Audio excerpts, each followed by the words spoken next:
mkwanonunya pete ya rusini nayo kidole nilikupenda my baby sorry utapata mwengine don't you worry watoto tumeza tuna wote yale tulipanga mimi na wewe milele lakini nini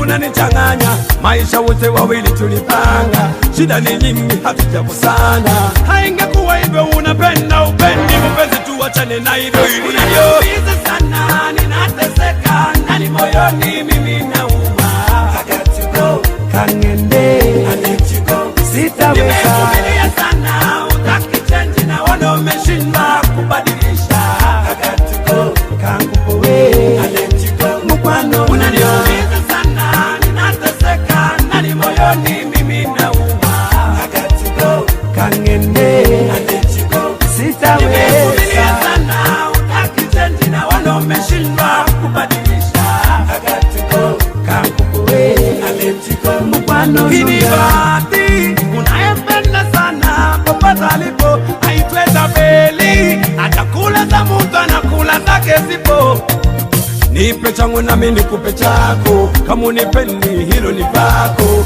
we got a lot of issues to settle pamoja twende mseto love me baby I will love you back scratch my back I will scratch your back that is way unapenda upendi unaniumiza sana ninateseka ndani moyoni mimi nauma I got to go kangende I let you go sitaweza nimevumilia sana utaki change na wana umeshindwa kubadilisha I got to go kangupowe I let you go mkwano unaniumiza sana ninateseka ndani moyoni mimi nauma I got to go kangende I let you go sitaweza nimevumilia sana utaki change na wana umeshindwa kubadilisha I got to go kangupowe I let you go mkwano nunya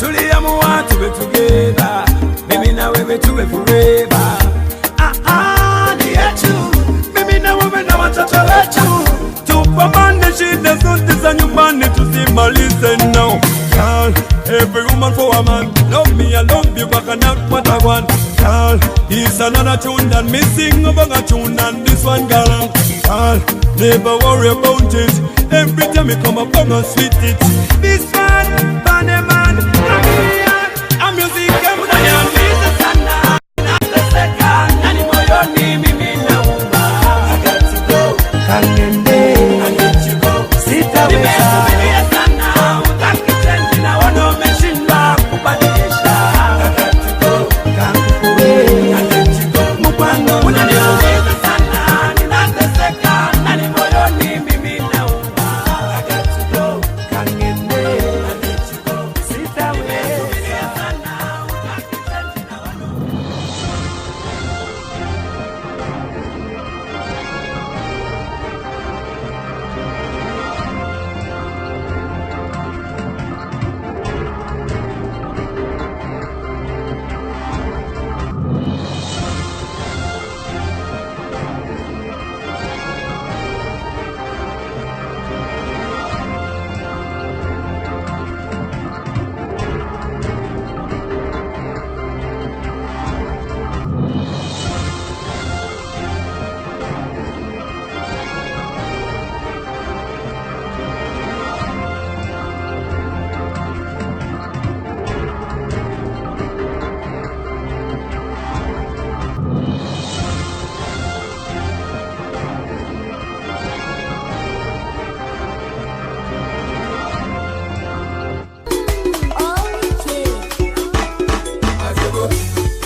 Don't disrespect me because I get on papa.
Thank you, folks. Samson to LIBERIA Public Radio. We want to thank all of you again this evening. It's Friday afternoon, of course.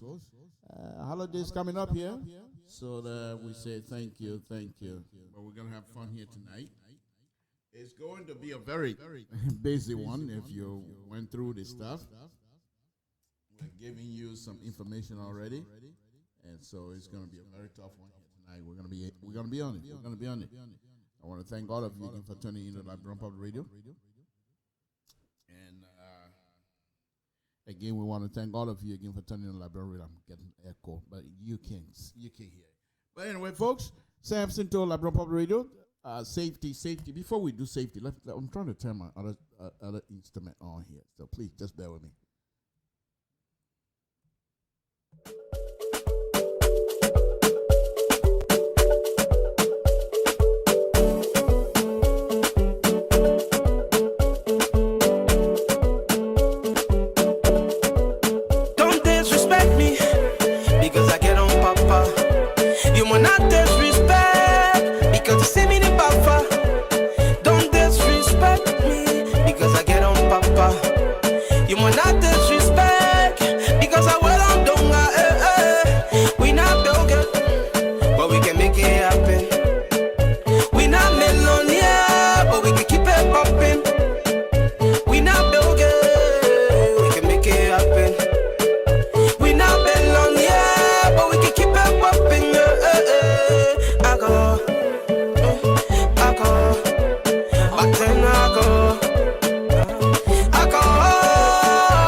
Samson to LIBERIA Public Radio. I want to thank all of you again tuning in to LIBERIA Public Radio. We appreciate it. It's Friday afternoon. Not that you don't have anything to do, but of course we ask you to turn into LIBERIA Public Radio, where we come out here on the international and intellectual platform, where we're going to be discussing everything Liberia here tonight. Please bear with us as we try to give our view, and then after that we'll of course open the line up for people to make their comments. And you can disagree with me. I argue, and I urge you to disagree with me, but please give me an opportunity to express myself. With respect, we would do our best here tonight again. Things that are going, I'm not too sure what is happening in Liberia, but I'm still happy, and there's a few things I want to touch on here tonight. If you've gone through the process of looking at some of the things we put up there, you will be able to understand what exactly it is that we have. Okay, safety. I don't do guns because I don't know guns. I do cars, and I know a little bit about cars. I do roads because I know a little bit about roads. So, but the rest of it I don't. Safety, folks. Don't drive while you're drunk. It's not safe, and it's not good for your health either. So we ask you to take that into consideration. I hope the winter is over there already. I hope by now that you have winterized your car. Your antifreeze is changed. Your windshield wiper is changed. I mean, you got new fluid in there. and your blade is new, so that when you touch it, you just wipe everything up. Because now the sludge, it's not that cold yet, maybe not. And so if it is not that cold, but the snow come down, it'll be slush. It'll be mixed with water. And so you want to make sure you have a clean blade so that it will wipe your windshield as much as possible. You don't do like what Samson Toll used to do in school. Driving, using his white left hand, trying to wipe the stick. Yeah, what a life in America, huh? Driving to school, snowing, you're using your left hand, using the wipe up. Because you got money to buy a blade. What you Samson too, I love it when he kinds of stuck on the mind. Sometimes I laughed. But thank God, God has brought us up. God has blessed us anyway, and brought us a long way. So we thank God for that. But anyway, safety. Please don't drink and drive. Know your surrounding. Know where you're doing. And when you're driving, car can move. You can drive fast. But in case of mishap, it's very difficult to control. You'll find yourself in trouble very quickly, especially with the snow on the floor, on the ground. Let's put it that way. So the snow, tire, and the asphalt, they mix, but not that much. Not that much. You don't have much room to stop. Concrete, worse. So please be careful. Give yourself enough time when you're leaving your house to go to work. So in case of an emergency, know where you are, know the area you're working, what type of detour you'll be able to take, where area, and what have you. In fact, nowadays, your smartphone, on your smartphone, when you program it, you go on Google, they'll tell you, okay, you take this route, there's a certain car broke down ahead of you 5 miles. So they'll tell you all these things. So you'll be prepared. But when you're rushing, you don't have time to set these things. You don't have time to listen to them. You're just speeding. And before you know, you get caught in the traffic. Can't move, doing nothing. Samson Toll, LeBron Public Radio. Let's go on tonight. We have our program here tonight, and it's a doozy. It's a doozy. We're very happy with what we have here tonight. I want to thank God for that, of course, as usual. As usual, let's go with our president of the Republic of Liberia, Dr. Weir. Dr. Weir. That's Dr. Weir. Those of you who don't know Dr. Weir, that's the president of the Republic of Liberia. This is a small republic where everybody knows everyone else, with all family members, but sometimes we don't behave like that. But I wish we do that all the time. This is Dr. Weir. And I'll also play your video. When Dr. Weir was during the election, Dr. Weir decided to campaign up in the countryside. And if you're from Liberia, you know what I'm talking about. If you're not from Liberia, we have countryside and we have the Kwee side. People in the city, they call them Kwee. People in the country, they call them country people. Okay? So, but anyway, on a very serious note, this is the hinterland. This is because Liberia is a rainforest, as you know. I mean, the whole place, it's a rainforest. So, but on the outside of Monrovia, if it rains, you don't have no asphalt, you don't have no concrete road or nothing like that. You have dirt, so, and it's not maintained. The maintenance issue in Liberia doesn't exist. So let me put it that way. I'm not going to fool around with it. As a result of not being able to maintain the road, these roads was built back in the 50s, and they were strong, they were durable, they was good. But as time went by, the government decided to neglect the part of maintenance of the road. So they don't do that. So as a result, with all of the civil war, neglect, and everything else, things have falling apart completely. So when it rains outside of Monrovia, road get cut off.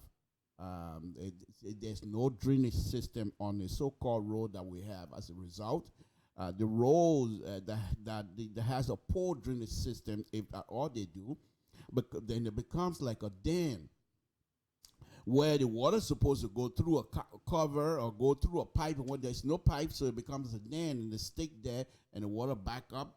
And as a result, when the heavy rain comes, it washes the road off, and then we have no road. So anyway, during the election, Dr. Weir decided to go and campaign on up in the countryside. And here is the result. One of the videos they have where Dr. Weir was campaigning and decided to walk, because apparently there was none. This particular area it was not possible for them to pass through. So they decided they were going to walk. And I believe he did that specifically because he too wanted to test what people have been complaining about. When it's rainy in Liberia, we have no road, we're going nowhere. So he decided, I'm going to test this as well. Because if you look behind, they have cars. Their cars are there. So he could have just said, you know what, this thing is not drivable. Let's turn around and go back. But he decided he wanted to walk. So I turned this, as far as I'm concerned, as being walking in the footsteps of his brothers and sisters during the campaign. Let's watch that.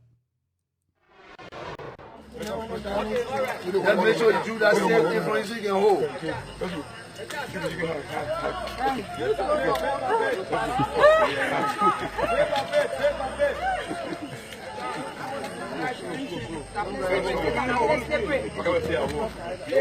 That woman hold the stage. You are on the shoulder road, you must stay.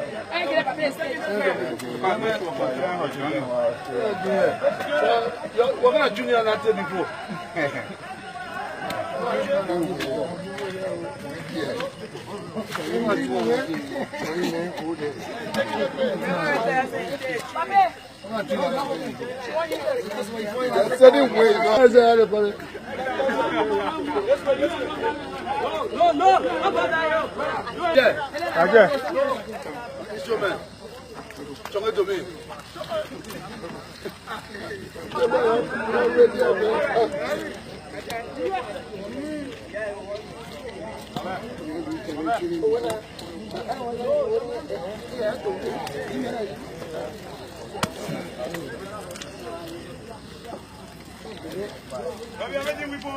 No, I beg you.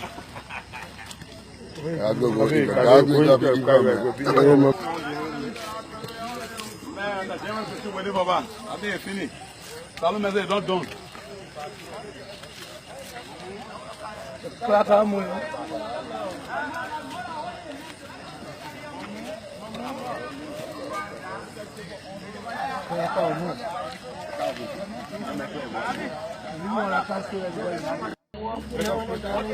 Let's make sure you do that same thing for you can hold.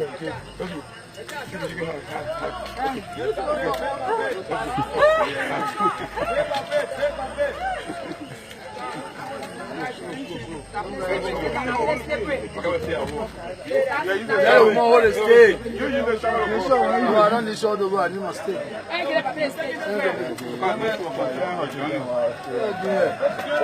We're going to junior that before.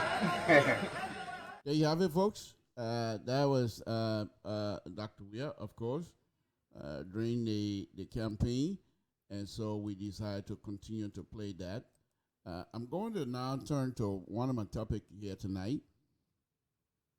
And once again, before I go on with this, I just wanted to let the audience know, in the interest of fairness, the young man that I'm about to talk about, I know him. We have had some working relationship before, and we have our own conversation from time to time, who is now being nominated as the governor of the Central Bank of America. That's good, of Liberia. But what I want to do here tonight, folks, is this.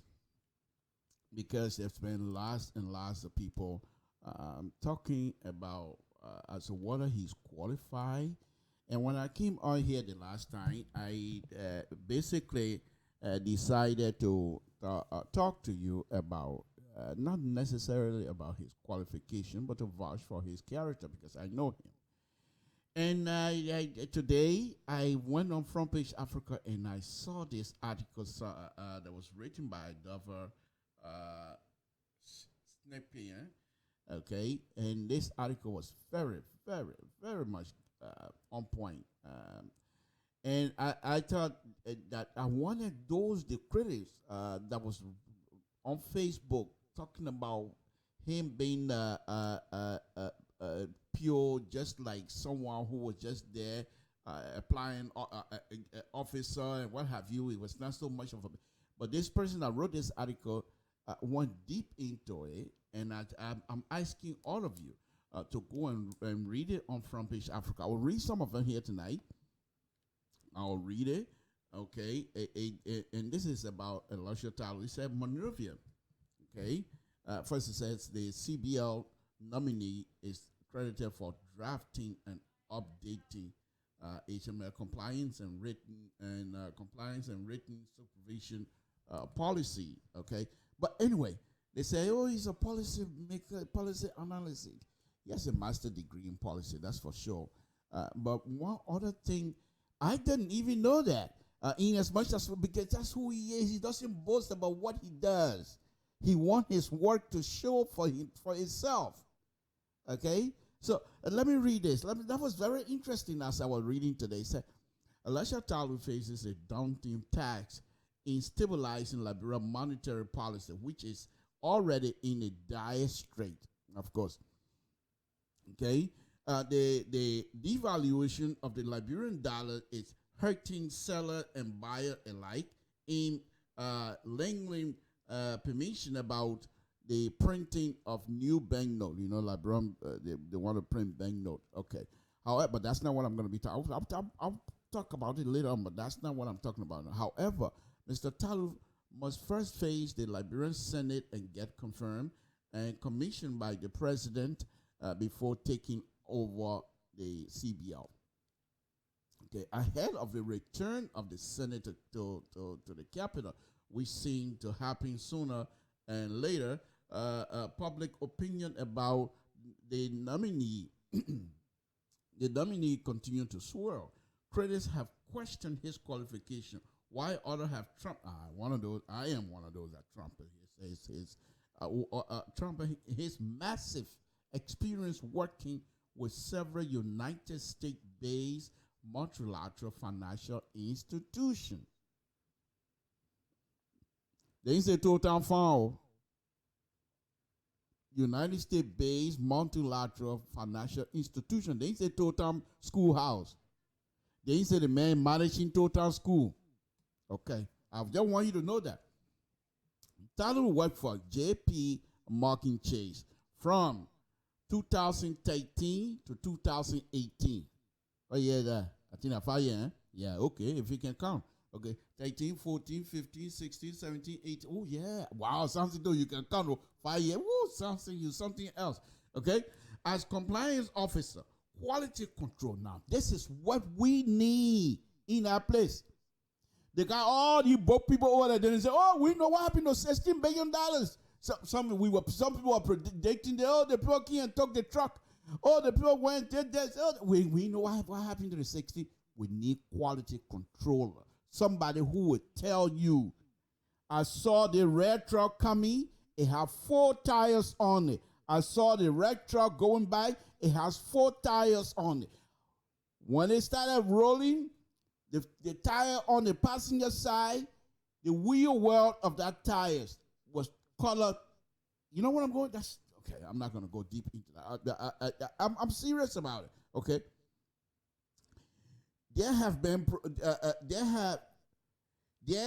He provided subject matter expertise on AML KYC. That's the banking termination.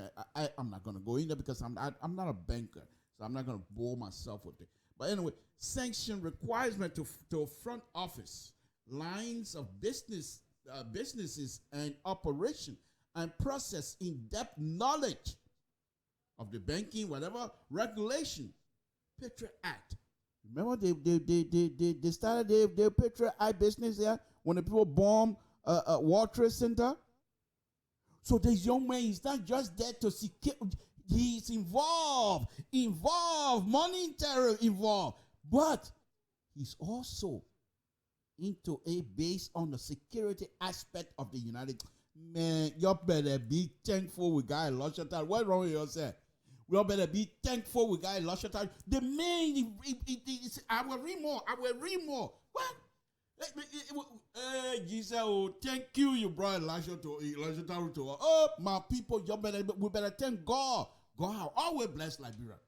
Look at the man, the President George we have picked for us. What? Yeah. But anyway, let me read. Patriot Act. You know what a Patriot Act is? Oh my goodness. Okay. Well versed in the banking term again. That's the AML, the banking and terrorist. Ooh, I love it. Terrorists financing emerging trends. And men in Liberia. You think Charter were able to sell Dama to Al Qaeda? Because that's what he was doing. We're watching, okay, what money come? Who bringing money here? Is it coming from a drug dealer? I'm watching you. He was seen on a very serious note. I put some fun in it because I like to, but I'm on a very serious note. He was not just a policy analyst, but he was also like a security agent for these banks that he worked with. Because you money laundering, you bringing money in. Say, for example, somebody from somewhere, I got bank account. They got $4 million. The person yesterday was washing car. He got 5 cents. Today, got $4 million. Say, something, I need help. I got plenty of money, but I don't know what to do with it. I can't just get it and go put it in the bank. Then I say, okay, I'll help you. I too got an account. 5 cents not even in the account, but the account been there for a long time. The next day, the account got $4 million. Taluka and say, wait. Something been working for a long time. He know everything. He's an engineer. He know everything, making good money. But $4 million in just 2 days? Let's look at it. And then he open up. And then he does his things, investigate, and find out what are the money that's coming in this on a very serious note. What are the money that is coming into these people financial institutions? What are they legitimate? Because not only that, because if a bank get caught with money laundering, the amount of fine that bank gonna pay is unbelievable. So he was not just a compliance officer, as these both people make us to understand that, just a compliance officer. No, he was not just a compliance officer. The bank depend on his character. The bank institution, the big shots of the bank depend on him to make sure the bank don't get in trouble. Here in America, I'm talking about Total. I'll say to all your things I'm saying here tonight, I'll call Total Neo. So it's not that you're doing the bank business in Total. We say here, Wall Street, they trust him. Well trusted. Young man, from Liberia, but well trusted for him to get involved. Let's read on. You think I'm joking? You think I yellow play tonight? Let's read on. Okay. So they say after he found a terrorist financing emerging trend. Okay. He utilized research and investigate. He utilized research and investigative database and software app. You know what a software application? Man, Jesus Christ, thank you for opening Dr. Weir's eyes to be able to appoint this young Liberian, intellectual, smart, to help us out. Y'all watch what you will do to that bank now. Y'all watch and see what 11 people will steal money again, run away from in Liberia. We're sitting down there, people can take all the money and carry flight, a cash flight. Then you're sitting down there talking about the men are just compliant officer. What's wrong with yourself? Let's go on. He utilized research and investigated database and software application to conduct enhanced due diligence and conduct frame wild risk assessment of customers, products, geographic and distribution channel, and effectiveness of the compensation control. The other thing I really know is it. I say I know nothing what the man say. All the things I just went through. But why I get out of it? This is why I get out of it. You look at the poor, you sit down, and I'm dramatizing now. Samson told. Look at the poor and sit down with his eyes and watch who's coming in. You're coming in, you say you know all your book, but you finish stealing the organization money. you president or something like the Total Munjai Association money. You finish stealing it.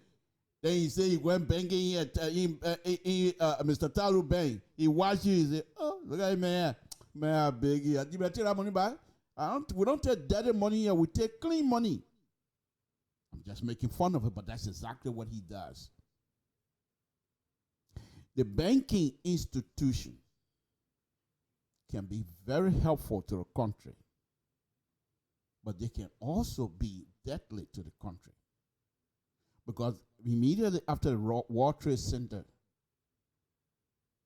the government of the United States, they decided to watch all of the banking institutions,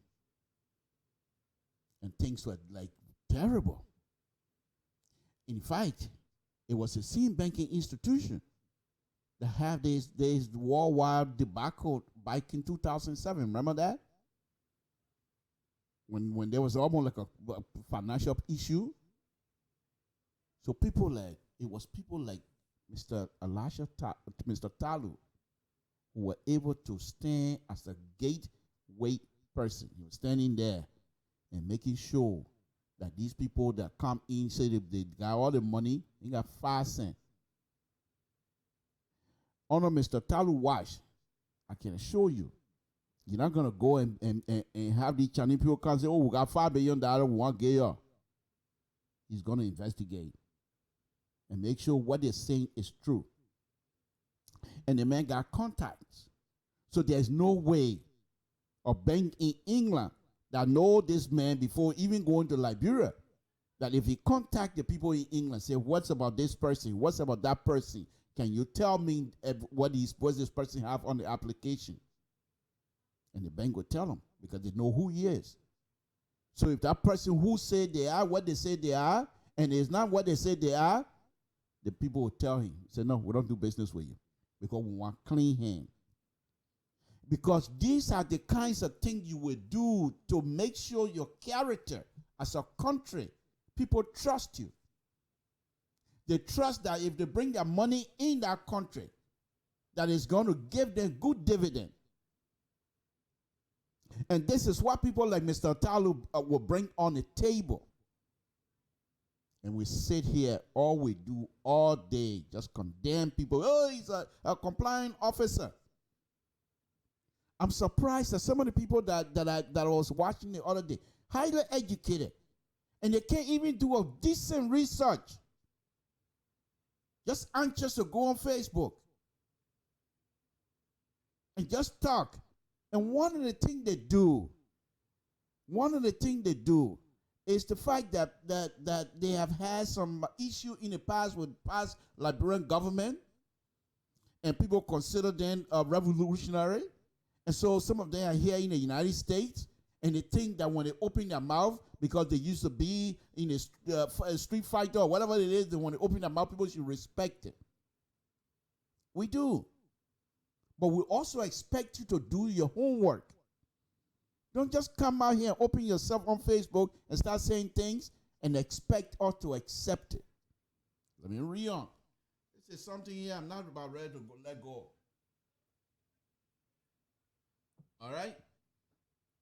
I want to welcome Mr. Imaya Boa here tonight, all the way from Norway. We say thank you, my brother. We thank you very much. Let's go on. Okay?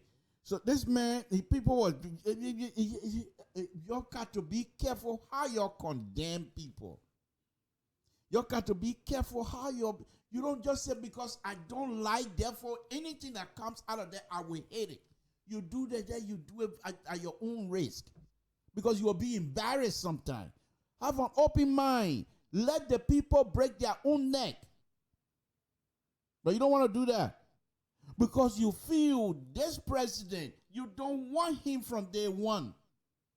And anything he says, if I keep telling you, if I were in Liberia, I'm not going to vote for him either. But the fact that my brothers and sisters say, Mr. Toe, we respect you, but they want help out, we got it. This is the man we want. Who am I to say no? So let's read. Okay.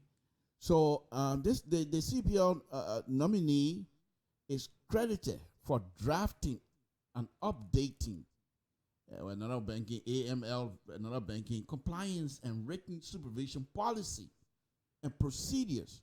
That's what you need in that place. You sit down there.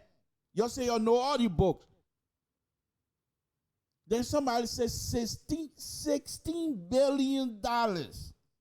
What are the total dollar or Liberian dollar? It doesn't matter. 16 billion. They say it went missing. And all of us fell on our wagon of $16 billion missing. In Liberia, $16 billion. Come to think about it. How gullible we were at the time. $16 billion missing in Liberia. Either the money came and they send it back. Because you can't be in Liberia and steal $16 billion and nobody would notice it. Nobody would notice what happened to the money. And we went on. People have to come and do some investigation.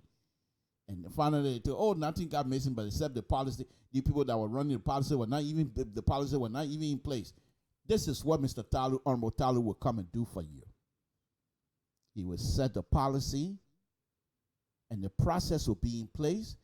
That means, sir, me don't know anything about banking business. I go in there, the policy will be so clear. My people, I will say, oh, yeah, they want I understand you. Even though I'm from Total, but they want I understand you. Because that's what he will do for you.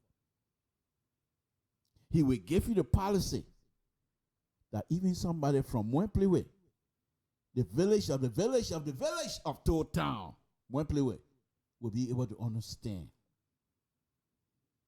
And that's all you need in our country. Clear understanding of what is happening. When somebody get it, they respect what it is. When somebody get the information you're putting out there, when it's clear, and the information required for people to protect certain things because of the clarity of the information that you put out, they will do whatever it is to protect it. But if you don't have no understanding, you try to do nyama thing, you start speaking big book. Then you have no first thing you say, oh, okay, that the people think. They can say down here somebody takes $16 billion in a container. Oh, but the people think, they won't even ask question. But if the Liberian people are aware that somebody bringing the container, what are the process involved in bringing the container? Who are supposed to know where the container coming from? Who are supposed to sign? Those people will want, if every one of us like to be responsible for something, don't fool yourself. Say, oh, the other member is irresponsible. Foolishness. Every one of us want to be responsible. If I'm irresponsible because you say I must be irresponsible, so I accept it. That's just human nature. Let me read on. And I'm not playing here tonight. Okay? Let's go on. So Talu identify and help resolve compliance and control issue. Perform targeted review to validate, control, and ensure they were in place and appropriate. Oh my goodness! Is that not what we want? Is that not what we want? We ask something, so what happened to the money? Hey, what are you asking me for?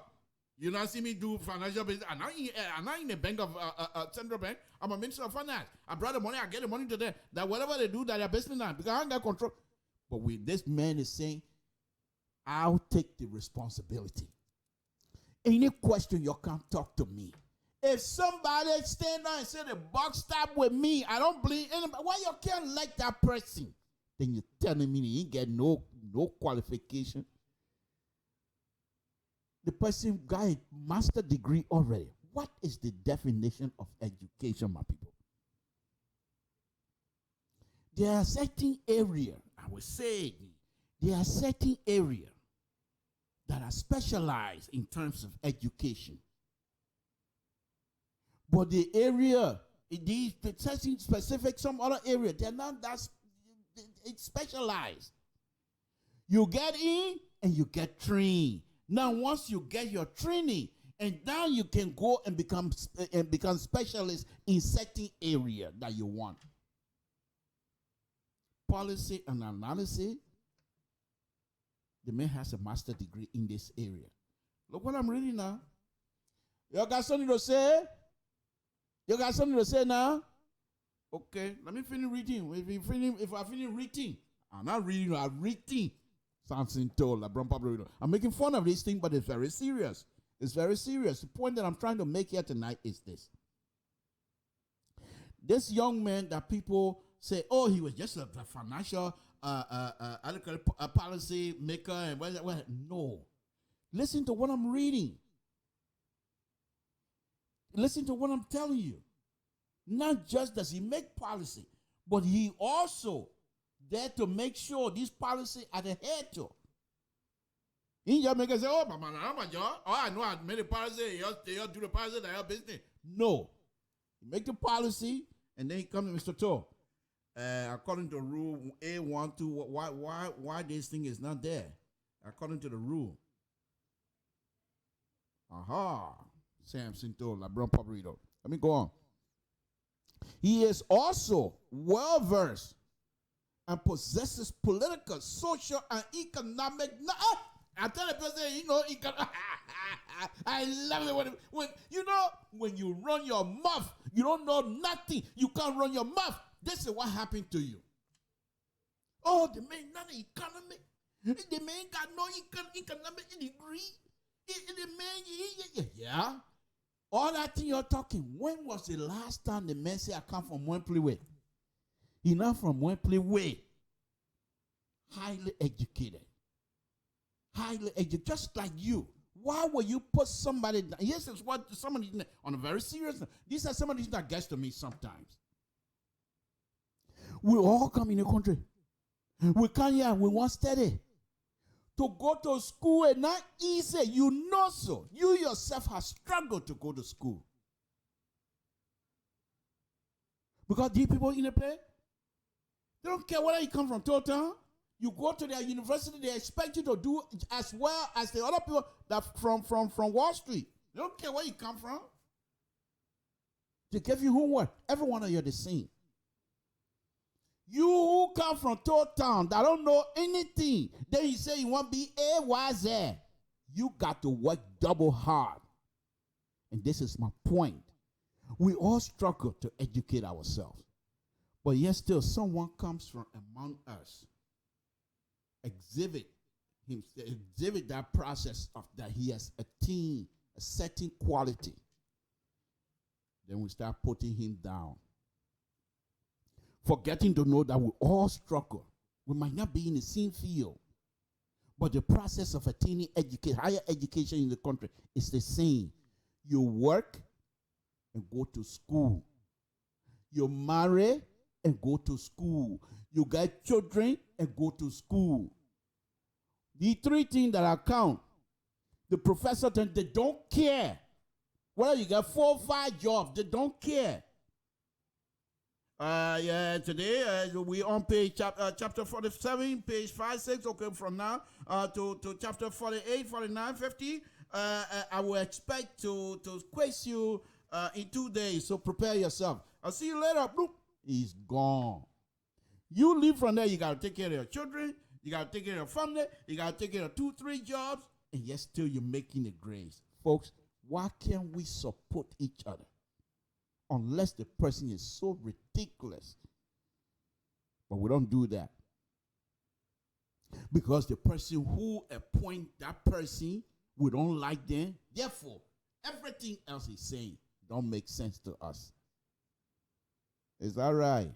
Let me read some more. So now the person they're saying here, he's also well versed and possesses political, social, and economic knowledge of countries that are major players in the global economy and has spent several years analyzing clients' risk due to major sanction control. They want part that's here, right? Because that means he studied Liberia too, because Liberia was on sanction line. That's why they don't like you. Now I see why they don't like it, because you got the record. All the people that they were unsanctioned. All the people they both sanctioned. He got their name. He got their record. He know what they do. So they don't like him. But he's not there to bust the wheel. Bust the wheel, face the wheel. He's not there to do that. Okay, but on a very serious note, look, he's young. I'm serious now. Very young. Very young. Okay? But look at the kind of responsibility that people have given him. A man, not here, they're not here in America. Here by himself. But in order to get yourself to this position, for people to look at you, African American. And people, why you can't understand anything here? And be able to be in a position to investigate. To investigate big shots, and people are counting on him. One of the things that I know, as an African American, as an African, in order for you to move in any kinds of business setting, you have to do twice as much. You have to be smart. You can't be dull like something to, and then you say you're moving up. It don't happen. I'm serious. So for Mr. Talu to get the kinds of things that I'm reading right now, because when we talk, you don't bring anything up. You don't go to say, oh yeah, today I did something. No. Even in our own grand setting, you bring the topic, he not even. Oh, mama, yeah. That people that sounds, oh yeah, my man, they engineering business, something else. I do this, I do that. Oh man, yeah, I'm a good engineer, man. You will never hear him. When y'all sit down and talk, he's not gonna come and tell you, say, I did this, I did that. You always want his work to prove what he can do. I know that. All of these things I'm reading, this is my first time some of them I'm hearing. I know he worked on Wall Street, but what did he do? I asked him, Mr. Tove, what that got to do with what we're doing here? You know, let's just work. Not that he was hiding, but he doesn't like to boast about what he does. And this is the reason why he doesn't like to boast. Mr. Tadu will never boast. I did this, I did that. No. Chicken can't say I'm sweet. This chicken, he never say he's sweet. That somebody will come and say that chicken sweet, oh. Yeah, chicken sweet, oh. Somebody wrote this thing and said the chicken sweet. Like, bro, y'all hold that chicken sweet. Just sit down there and can't tell us that, man, you're an analyst. Please. Okay, let's read. Okay, I'm almost done. I'm not going to try to finish it. I'm going to try to just leave it as that. Okay? But before I go, there's a lot more. I want you to go and this is on front page. Okay? But this is what, let me just close this particular one here. What he said did he do here? So what happened? Come on. But anyway. Computer, please. Do you mean I'm in a, what wrong with your computer then say? I'm from town. I'm in the middle of my program. And you're not going to cooperate with me? I will take you in a swamp. Computer, I will take you in a swamp. And you will see, well, you come back to yourself, and you say, man, again. Even computer, they're scared of me. I was in trouble. My stuff went away from me. So I gotta put some fun in there. So you know. Again, Samson told LeBron Public. Folks, let me close. Let me close this so I can jump on the hot topic of the evening. Okay. So they said after he left, when he went to Liberia. Okay, let's talk about his position in Liberia. And this is why, you know, when people come out and start talking things, I feel like perhaps they just refuse to do their homework. This is what they say about him in Liberia, not here now. Here that far play in Liberia. In late 2018, President Weah appointed Talu as chairman of the Liberian Electrical Regulation Commission.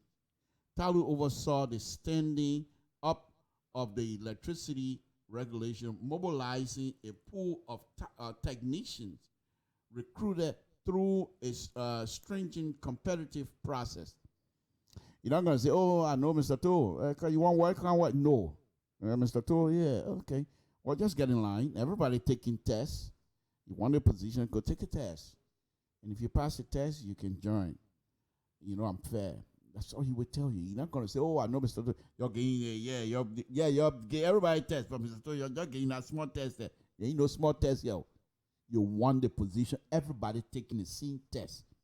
Whether you come from Toll Town, or whether you come from one place, or you come from the United States, the test is a test. That's it. All right. But under his leadership, Talu worked with staff in identifying power providers. Listen. Well, you think all the things, the people stealing power and things like that, the law they passed the other day. You don't think Talu hanging it? And what wrong with you say? But this is what they say. Talu worked with staff in identifying power provider in a country through the conduct of an operator's census, who all provide power in a place. Okay, what is the process? Okay, you get the power, yeah, okay. When you get the power, what do we do? Okay, who do you get your power to? Okay, all of those things. Okay, in November this year, he led a stakeholder validation section of the draft regulation of the electrical process, the administrative procedure regulation, electrical licensing regulation, license handbook, and micro utility licensing. He's the father of that. Okay? So that will be that for Mr. Talu. I just want to bring that up. And once again, in the interest of fairness, I know Mr. Talu. And so when I'm talking these things, I try to put some fun in it, but I'm very serious. I want you to go and read that page, read that document. Okay? And if you don't trust it, go and do Google on Mr. Talu. And J.P. Morgan has also written some stuff. It's there. You'll find it. I don't want to say go do that and go do that, but do some research. It's good to criticize.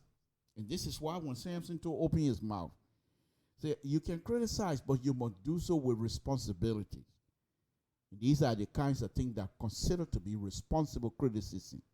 Because when you have done your research and you have all of these information, then perhaps your criticism will be responsible because you're talking from facts and you're talking from research that you have done. Unless all of the people that have been writing these things are lying.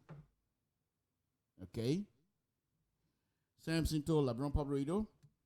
We're going to now move on to the next subject matter. But before I do that, let me do this here.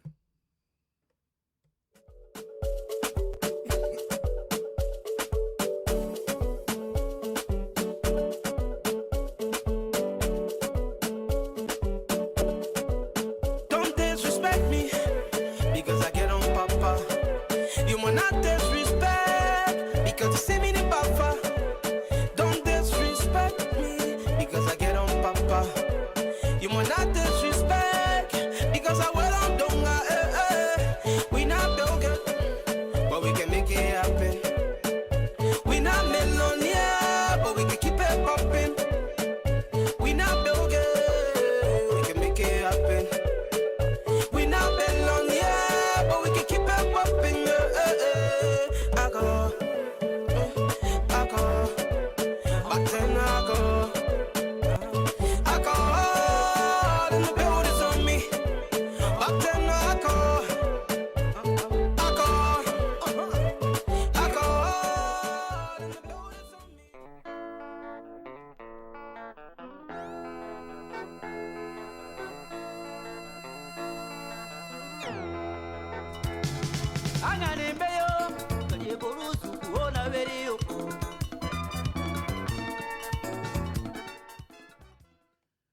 Okay, folks, Samson told LeBron Public Radio. We're back. Thank you, Mr. Toe. Thank you very much for that wonderful, wonderful interlude, music interlude. We appreciate that. You're welcome. You're welcome. You're welcome. Okay. Now, the reason why I played done this is because I'm getting ready to get into the real stuff, and I welcome all of you. You want to be dirty? You want to throw jab? Whatever you want to do, it's up to you. As I truly believe that whatever that I'm saying here, that I will be able to do it with respect. And so I really, whatever you're going to do, it don't bother me. You know my name? They call me Blaku. You can't face me. Nothing move me. Nothing. Especially negative thing. Don't even face me. Because I know who I am and I know what my God is capable of doing. So welcome into Blaku World. Let's have fun. All right. So, if you had the opportunity to read my stuff, you will find out the government of the Republic of Liberia. Yes. Sometimes they don't listen. And sometimes it's difficult. I put on the wrong stuff. I put on the right one. That one will come back to it. They don't listen. Who in charge in the Republic of Liberia? And then here, my good friend Falcon went on and said the government of the Republic of Liberia going to arrest Custer when he gets to Liberia. What happened? Less than a day later, amen, the Justice Minister said, hey, man, I'm not listening to that, man. Nobody's going to arrest anybody here. And I'm just paraphrasing.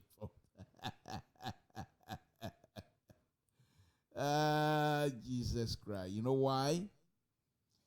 Because when we do these things, government is not to be run based on emotions. Government, if you're going to be involved in government work, you must do it with the clear understanding that government of the Republic of Liberia should not have enemies. The government must not employ people who will go out and physically look for enemies.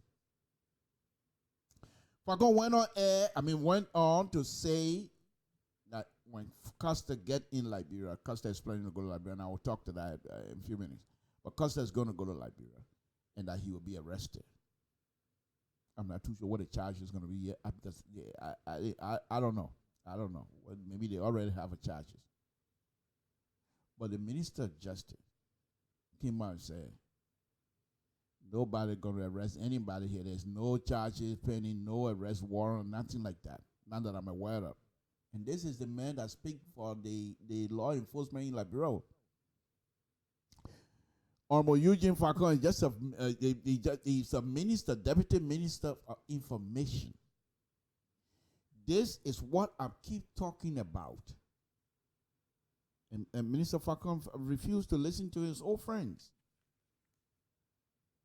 Minister Falcon is very good in what he does. And there's no question asked. But Minister Falcon must understand that he's not running the government in isolation. The government, the executive comprises of all of these different branches of government that make up the executive. There are people who are responsible for certain things. I wanted to declare with the Justice Ministry before going and announcing it like that, tying it as though this is facts. Did he clear with the Minister of Justice? You remember when Koluba went to meet with Minister of Justice the last time? They have to kick Minister Falcon out because Koluba said, I'm not talking here until this man leave. To be a zealot of strong supporter of a government or something doesn't mean that you should give all of your senses of responsibility to be somebody who just talk. Mr. Falcon is not a slouch. He's an educated person. Why were you not? I mean, you're talking about arresting somebody. A Liberian, you're going to be arresting. A popular Liberian at that rate, you're going to be arresting. And you're not going to clear with the Minister of Justice unless somebody is lying. There's no question asked. If the Minister of Justice will come and make these kinds of statements in public, then somebody is lying. Okay? Now, and I'm getting ready to put my foot in my mouth. And that's what I do, and I do it well. Either Minister Falcon was told different story, and the Minister of Justice, the highest up of CDC, have a different plan. And Minister Falcon, hoping people will, perhaps they were not the intent, it wasn't the intent for him to blab it out. Until all of the plans, whatever they have was in place. But because of that, maybe they say, oh, it may not leak out a secret. Yeah, we're not going to do that kind of thing again. But the position that they put Minister Falcon in, or Minister Falcon found himself in, terrible. Terrible. Because the position Minister Falcon's in is a trustworthy position. It's a place that when you open your mouth, people are supposed to have trust. But the trust level of Minister Falcon is eroding fast. Unless Minister Falcon come back again and do one of those things that he does best, facts versus fiction, then maybe. But this is what I always say. Work within the confine of the executive. The position you're in is not your personal property. You're working for the people of the Republic of Liberia. And the Liberian people elected Dr. Weah to form a government.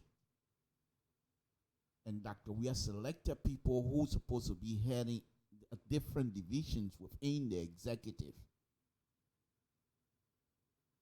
If Honorable Costa, Eric Costa is going to be arrested, I think that's something, because here's the thing I keep saying. Go up and count down. Eric Costa is the second populous person in Liberia. Dr. Weah number 1, Costa number 2. But the government of the Republic of Liberia, through or based on the performance of Minister Falcon and the rest of the people, they continue to put Costa and the rest on the pedestal. I'm being serious now. First of all, Henry Costa is a very young man, and I truly, people will tell me now, oh, Mr. Toh, you're talking some. Henry Costa is a very respectable young man, as far as I'm concerned. I've seen the video. I told you guys before, I've seen the video. Henry Costa truly believes in some of the things he's doing, that he's advocating for the people. Tell me, do you think Henry Costa really need to go to school to be a radio personality or something like that? Far from it. He's already, if that's the degree he wanted, he already got PhD in that one. Another thing you need to understand, Henry Costa, with all of the things that he's doing, his actions are not being done in isolation. They are not being done on the ground. They are not being done behind doors. He does most of the thing in public.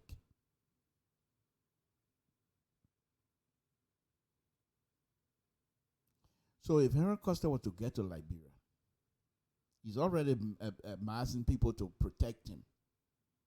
You're going to go arrest him. And if people put on resistance, then you're going to go and arrest the people. Are you prepared for those kinds of things? I will address that later. The point here is this. This government keeps stepping all over itself. They keep having a misstep from time and time and time. I mean, I don't know how many times I have to say this. This is the same government that will not get involved in the protest, the last one. And I was urging them to take the lead, not to ask people to protest against the government itself, but guide the process.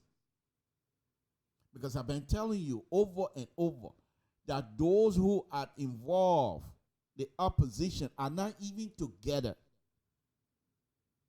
They're not strongly binding. The whole thing was strictly based on individual effort and individual popularities. That's it.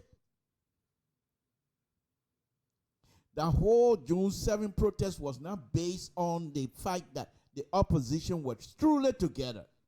And they were together with the clear understanding by the Liberian people that we have the political party opposition that is together. No. In fact, immediately after the protest, the backbiting started.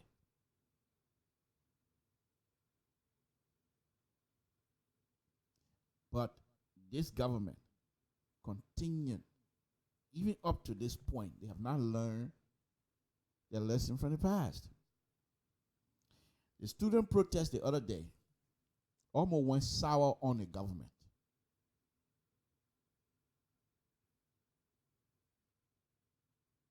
Okay?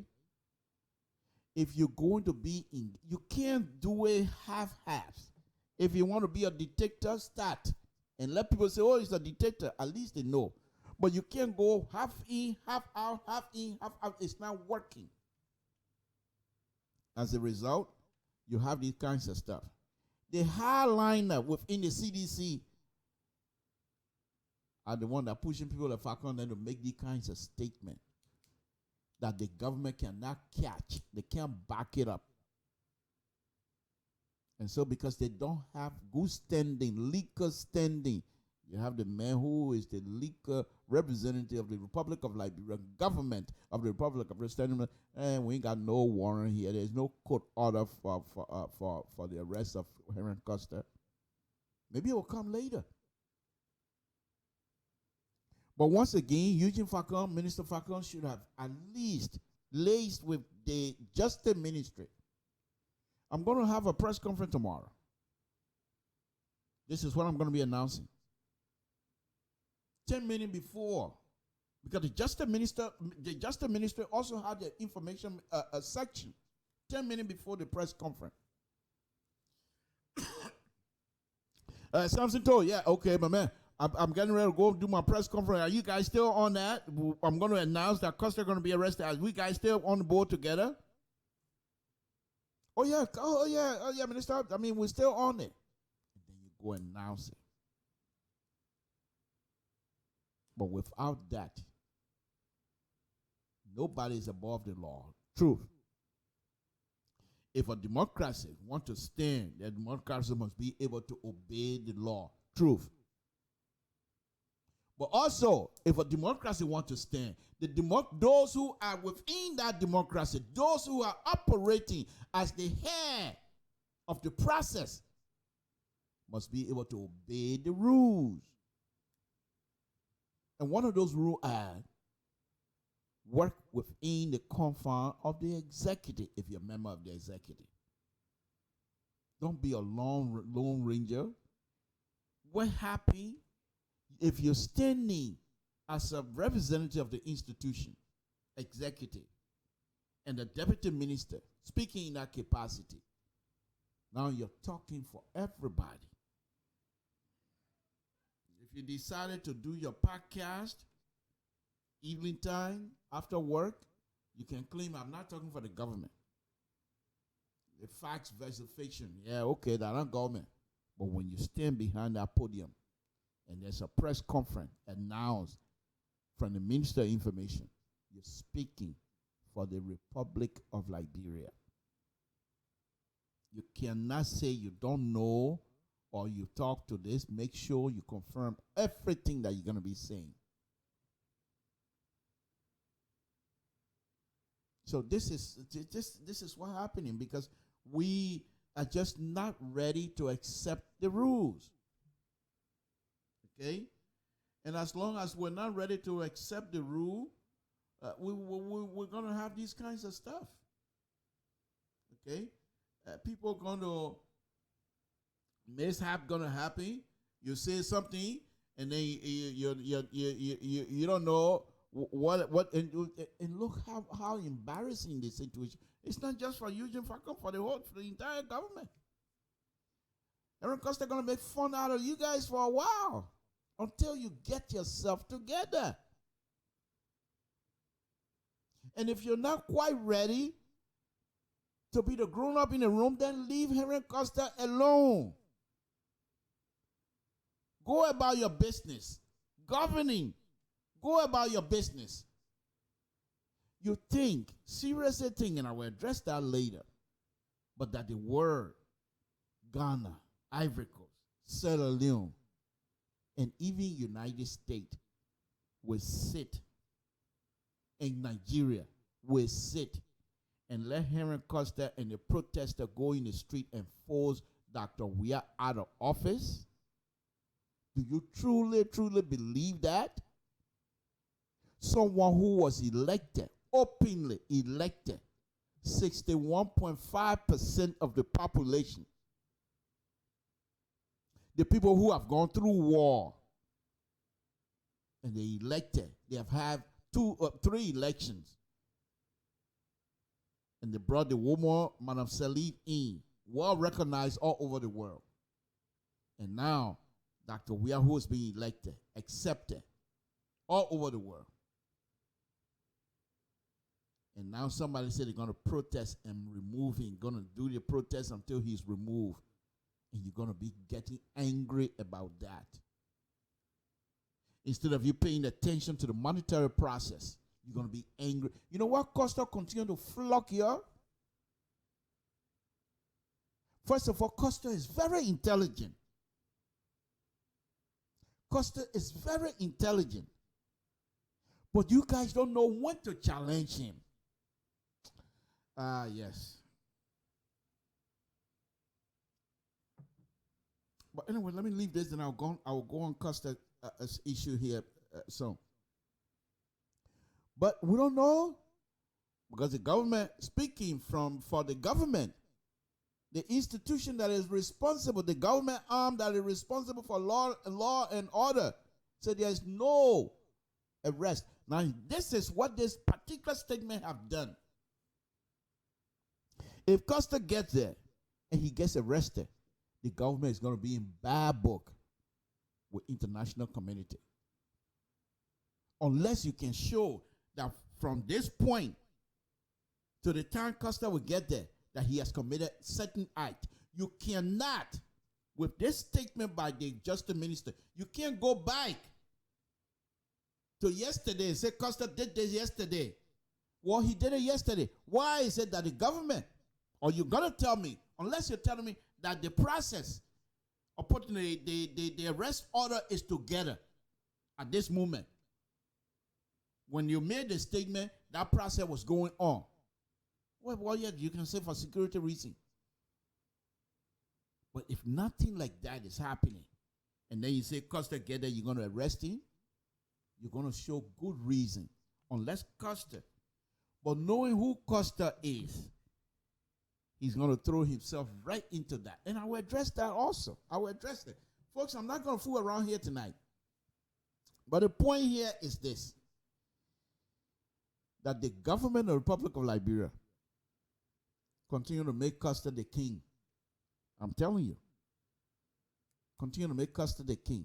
Costa should not be your worry. Costa should not be your worry. Since we're on a talk show business, before I go, since I don't have his picture up here, I will just put my arm there. I want to take this opportunity now to congratulate the guy that I call Double-Edged Soul. Double-Edged Soul. Ronnie Shea for his selection the other day, and he was awarded certain prize for his braveness. And Ronnie Shea is a very, very, to be honest with you, he's very good for Liberia. If I were within the Liberian government, I would encourage, in fact, I would still do though, encourage the Liberian government to embrace Ronnie Shea. Mr. Shea, double edged sword, I call you. Thank you. You're making all of us proud. Continue to fight. Fight for us. People might not understand it, but because of people like you, things that you do, the work you do, people are not running away Liberian people money, taking millions of dollars and running away, because when they know that people like Ronnie Shea know it, they're coming after him. You will go after that. You don't care whether the person is ready or not. As long as the person is doing something that is not right, you will go after it, and we know that. And I want to take this opportunity to say thank you. Thank you. We don't have money to pay you. God will continue to guide you in Front Page Africa. Thank you, my brother. Thank you. Okay. Let me now go on to my other topic. And the first one here, the second topic here was that the government of Republic of Liberia don't know what they're doing. And so they don't know whether they want to arrest Custer or arrest Sansinto or whatever they want to do. They don't know. So they will continue to step around themselves. But on a very serious note, either you have a decent and understanding with Custer or you leave him alone. You leave him alone. Samson told. Let me go on. My next topic now is with Custer himself. And I know Custer doesn't watch any other show, so I'm not going to say he's watching. But what I want to say to Custer, first thing that those of you that have watched me know that I've praised Custer from time to time. And this is one of those again. I still believe that he's very intelligent, and very respectful. I have some video here that I can show that. Not only is he respectful, but that he knows exactly what he's doing. Okay?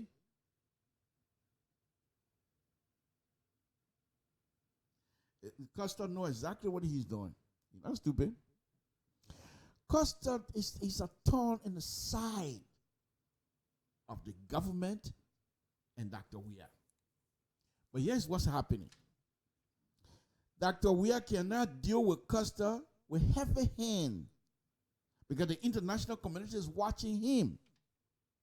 And he has also put himself in a position within the international community setting as somebody who respects the rule and law.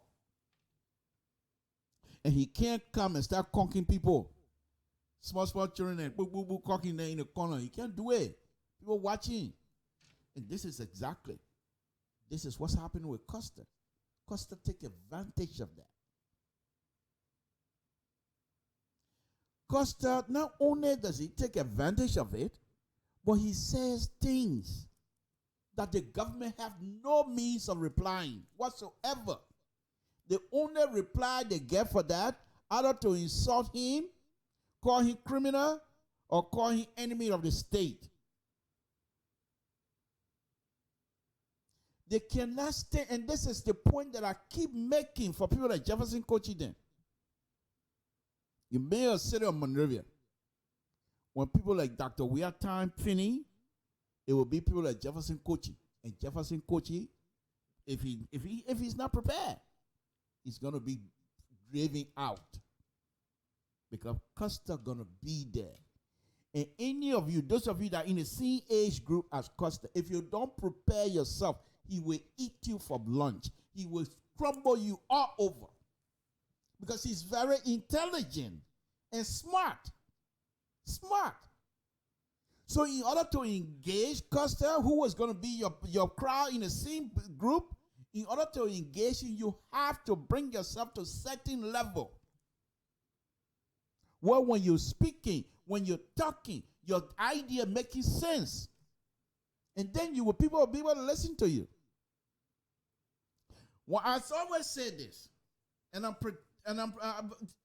I'm seriously predicting that when time comes tomorrow for Custer to put himself on the stage, big stage, all of these behavior will change.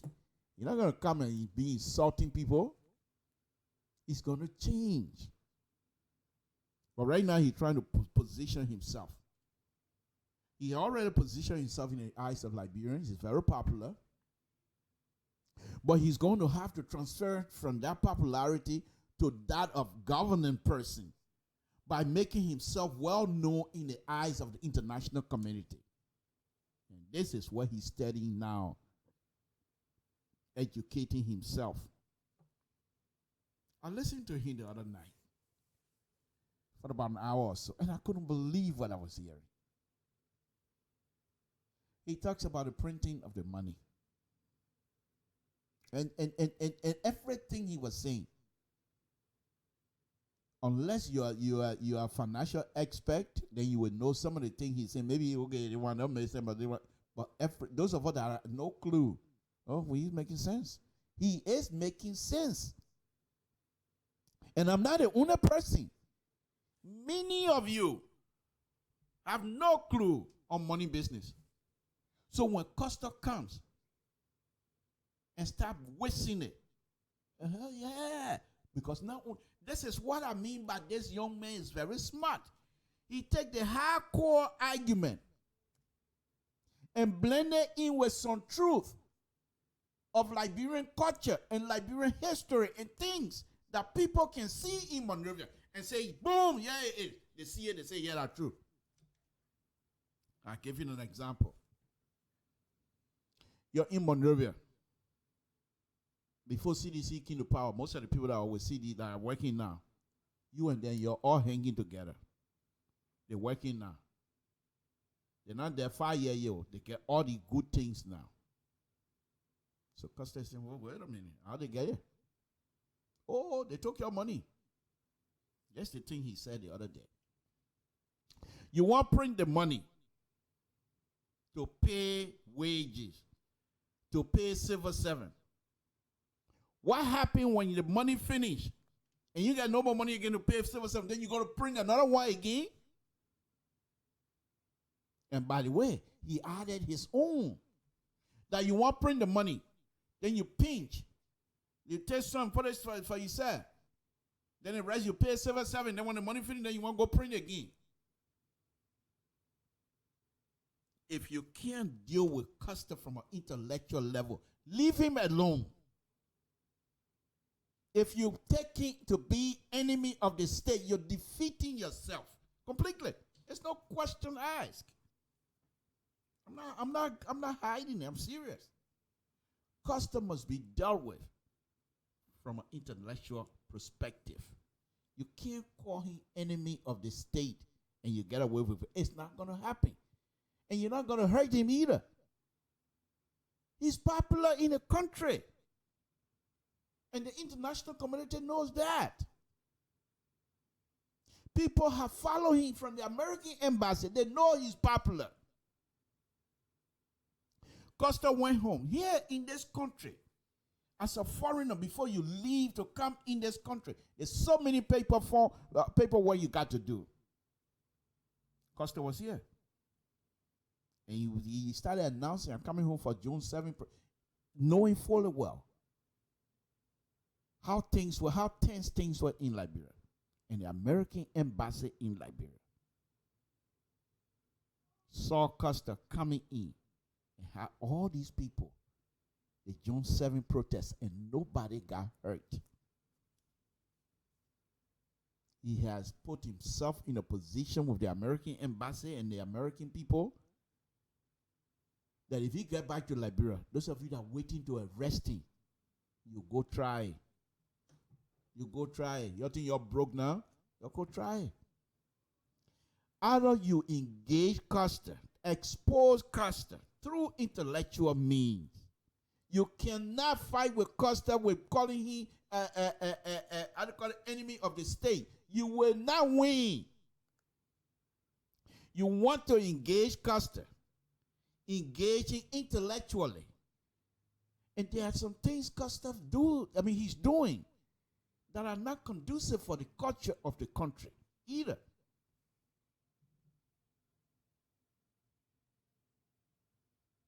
So Costa, and that's what I tell people that Eugene Falcon, in as much as he likes to talk, very intelligent as well. When you talk to Costa, in fact, why is it that the government of Liberia cannot avail itself to Costa? Go to Costa's show. Instead, you're closing his radio station down. You think that will help you? You close a radio station that you make it more popular. Go on Costa's show and say, we're here. What is it we've been hearing, sir? Let's discuss it. And all of the accusation Costa's bringing, I know all of you, even if you're stealing, you can prepare yourself to defend yourself while you're stealing. And you go on Costa's show and spend the 2 hours with him. Sooner or later, you keep going on Costa's show. Sooner or later, Costa will have nothing else to talk about, and that will be it. But the mere fact that you stay away from Costa and closing his radio station down in the eyes of common Liberians, first thing, you're afraid of Costa. Second, Costa is a truth teller. That's why you don't want to face him. So every time Costa opens his mouth, you're scared because what he's saying is true. That's why you don't let him talk to him. Look what they did to me again. Look what they did to my radio station. Because I keep telling them the man wearing $12,000 shoes. You take one of the pair of shoes, Dr. Weir's shoes, and you go to the radio station on his TV show and say, does this thing cost $12,000? You give the brand. And Liberian will watch and they will see it. Oh, the person, they took the money and took it to Mr. Dr. Weir's house. You bring that person on, the minister. And even if it means for Dr. Weir to go on Costa's show, let him do so. 1 or 2 times.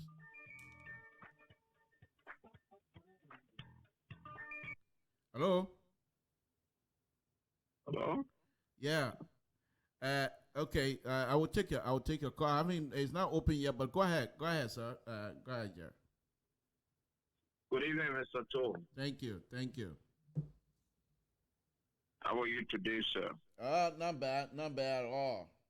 Go ahead. What's going on? I was just going to be opening the show here very shortly, but go ahead. Okay. No. Go ahead. Go ahead. Make a point. If you've been watching, go ahead. No, I'm watching the program. I'm watching the program. There was a point that you struck that caught my attention. Okay. I didn't know that the phone line wasn't open. No. Go ahead. Go ahead. Make your point, sir. Make your point. By way of introduction, my name is Cummins, Gerard Cummins. Right. Most often we'll call me Evangelist Cummins. But here's the thing, Mr. Toll. Like you said, one of the things I keep saying over and over to the government is this. Information dissemination is vital and very important. Very, very important. I remember when Madam Salih, after the inauguration program, 6 months later, opposition parties said the government was a failure. We had an opportunity through Mr. Ure, who was then my boss, and Mr. Philip Brown. We had an opportunity to sit with Madam Salih, and Madam Salih agreed that all of the cabinet ministers appeared on our program at the time to discuss and talk about government policy and talk about where the government came from, where she's going currently. And Mr. Tu, all the cabinet ministers, the Ministry of Information, Culture and Tourism, organized this forum where all the cabinet ministers will come to explain government policy and what are some of the things the government will be doing in the coming years. Because 6 months after election, politicians, opposition politicians said the government was a failure, a massive failure. Not taking into consideration that prior to the 2005 election, we just came from a crisis, and most of the legislators and people that were leaving government offices, they carry rock, desks, computer, and so those agencies and ministries were empty. That brings my mind to the point that you strike, that the government need to start going to Mr. Costa program. But I think I stand to be corrected. At one point at the time, I saw the government and Mr. Costa, like the late Tom Kamara and that of the government of Liberia. Like I saw Rodney Fier and Madam Salih. So like Heron Costa and the government. But what went wrong? In the midst of the political, media or public relation marriage that was taking place, what went wrong? What happened? Both parties don't want to give us the story in its totality. So it's like, well, we are kept in the loop here. We don't know what is unfolding. 1 minute they talk about shoe, 1 minute it's about concession agreement, the next minute is about the closure of radio stations. Now, here is another thing, Mr. Toole. Having worked in the media for years, being a station manager of both radio and TV, I know that nobody will operate a frequency in the country illegally without going through the LTA. First thing, you have to go through the Ministry of Information, Culture, and Tourism.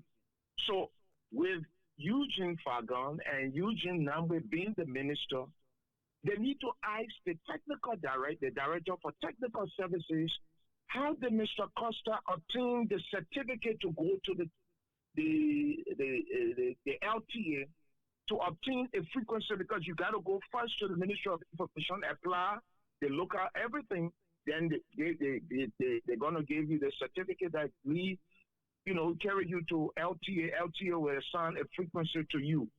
So the government need to clear that path for us to understand as to what Mr. Costa was saying concerning his radio station, whether it was true or not.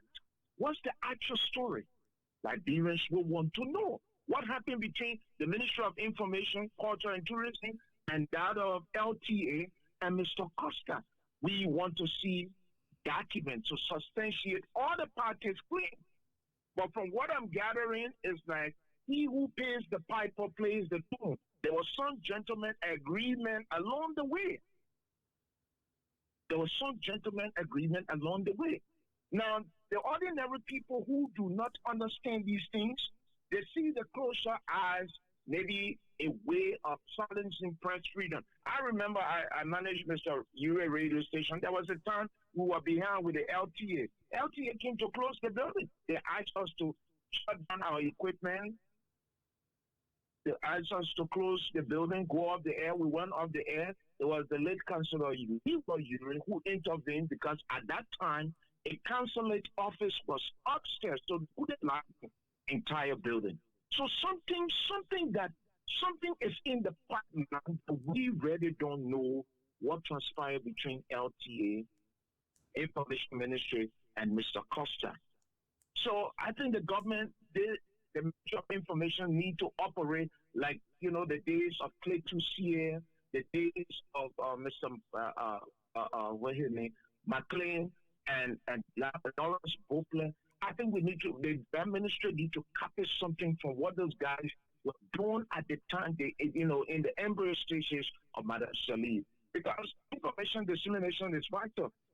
Today, the consumers are now becoming a producer. Anybody can take a GSM phone and go on Facebook and say they got incredible information. As to whether you can see believability in what they're saying, most people will not check to see as to whether this information is vital, is valid. So, to call spade is spade, there are some things as a journalist, even as I'm Gore, and somebody who's been in the media for a long time, there are some things that Mr. Costa said. It brought my attention like, what is unfolding? Radio has changed. Information dissemination has changed. And the ordinary people, they cannot investigate. They cannot investigate, so they just run with it and thinking that, well, everything is true. If this shoe is $12,000, what the Ministry of Information need to do? Can you give us it? Can you have a press conference? Let's take a picture of the shoe and go to verify, to check as to whether this is true, whether this shoe is $12,000 in the midst of, suffering the masses. People suffering, the economic situation is chaotic. If this person is wearing $12,000 shoes, then it's like he really don't care for his people. Then many, some of his cabinet ministers may be wearing $5,000 or $6,000 shoes, and the ordinary people are suffering. So I see a whole lot. You can sit and analyze yourself that if time is not ticking, our people will cause problems for themselves without taking into consideration that, we need to clarify, we need to ask some questions. But the government too is creating room for more speculation. Exactly. Because 1 minute when Mr. Fagon, talking Fagon, when he go to a talk show, you must serve as a fire brigade. You do not go and put fire in a building that already got fire in it. You must know what to say. The ordinary woman, Manjua, who's sitting in the want to know why Mr. Costa is saying what he's saying. And how can I believe Mr. Costa and believe the government at the same time? President Weah is not even having no tete-a-tete. Madam Salih was having tete-a-tete. Even Charles Taylor, even the late chairman Judith Bryant, even the councilmen were having tete-a-tete. But I can't understand this government. There's no tete-a-tete with the press. They're not talking with the media. And the bad part about it, they continue to shoot themselves in the leg. When I hear Mr. Fagon saying the journalists will not eat,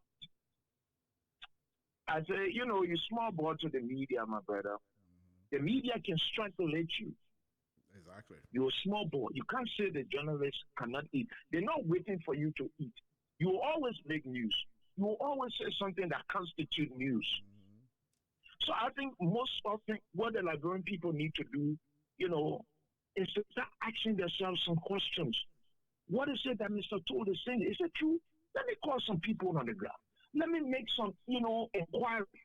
Because everything I see now, I see a replica of what transpired between Tom Kamara and us.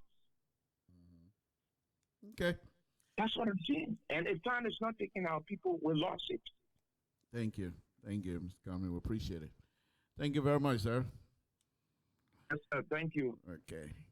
That's the comment from Mr. Cummings, Gerard Cummings, who is a minister of the gospel, of course. But the point he making is the same thing here, folks. The government of the Republic of Liberia need to actually engage. I'm saying it again, and I told them before, and nobody listens, but they don't listen to me anyway. They don't listen to me anyway. That which is no big deal. We do these things here. We come out anytime, but they don't listen. You don't deal with Aaron Costa from a perspective of considering him enemy of the state. Okay, Aaron Costa, like I said, if you want to deal with Aaron Costa, you have to approach him and make him to be part of the process. Because what Mr. Costa is doing, okay, when Mr. Costa, believe me, in the future, Mr. Costa will want to be the head of the Republic of Liberia. He want to be president. There's no question asked. So right now, he's laying the groundwork for popularity. He's gotten that already. The next thing is educate himself so that, not for the Liberians, he's already, as far as Liberian concerned, he's already educated, but for the international community. So the people will know that when he's talking with sense. That's what he's doing now. Then when he finish, then he come to Liberia. And I predict to you again tonight that when Mr. Costa ready for that position, when he ready to get to that point, Costa will not cost anybody. Costa will not be saying things that he's saying now. He will not be insulting president. Oh, the president are rogue. He's not going to say the thing. Costa will be talking with language that will come out of his mouth that will be presidential.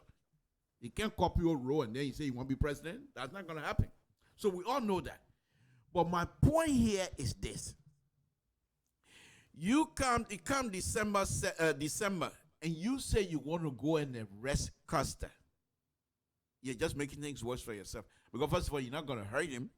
That's the first thing.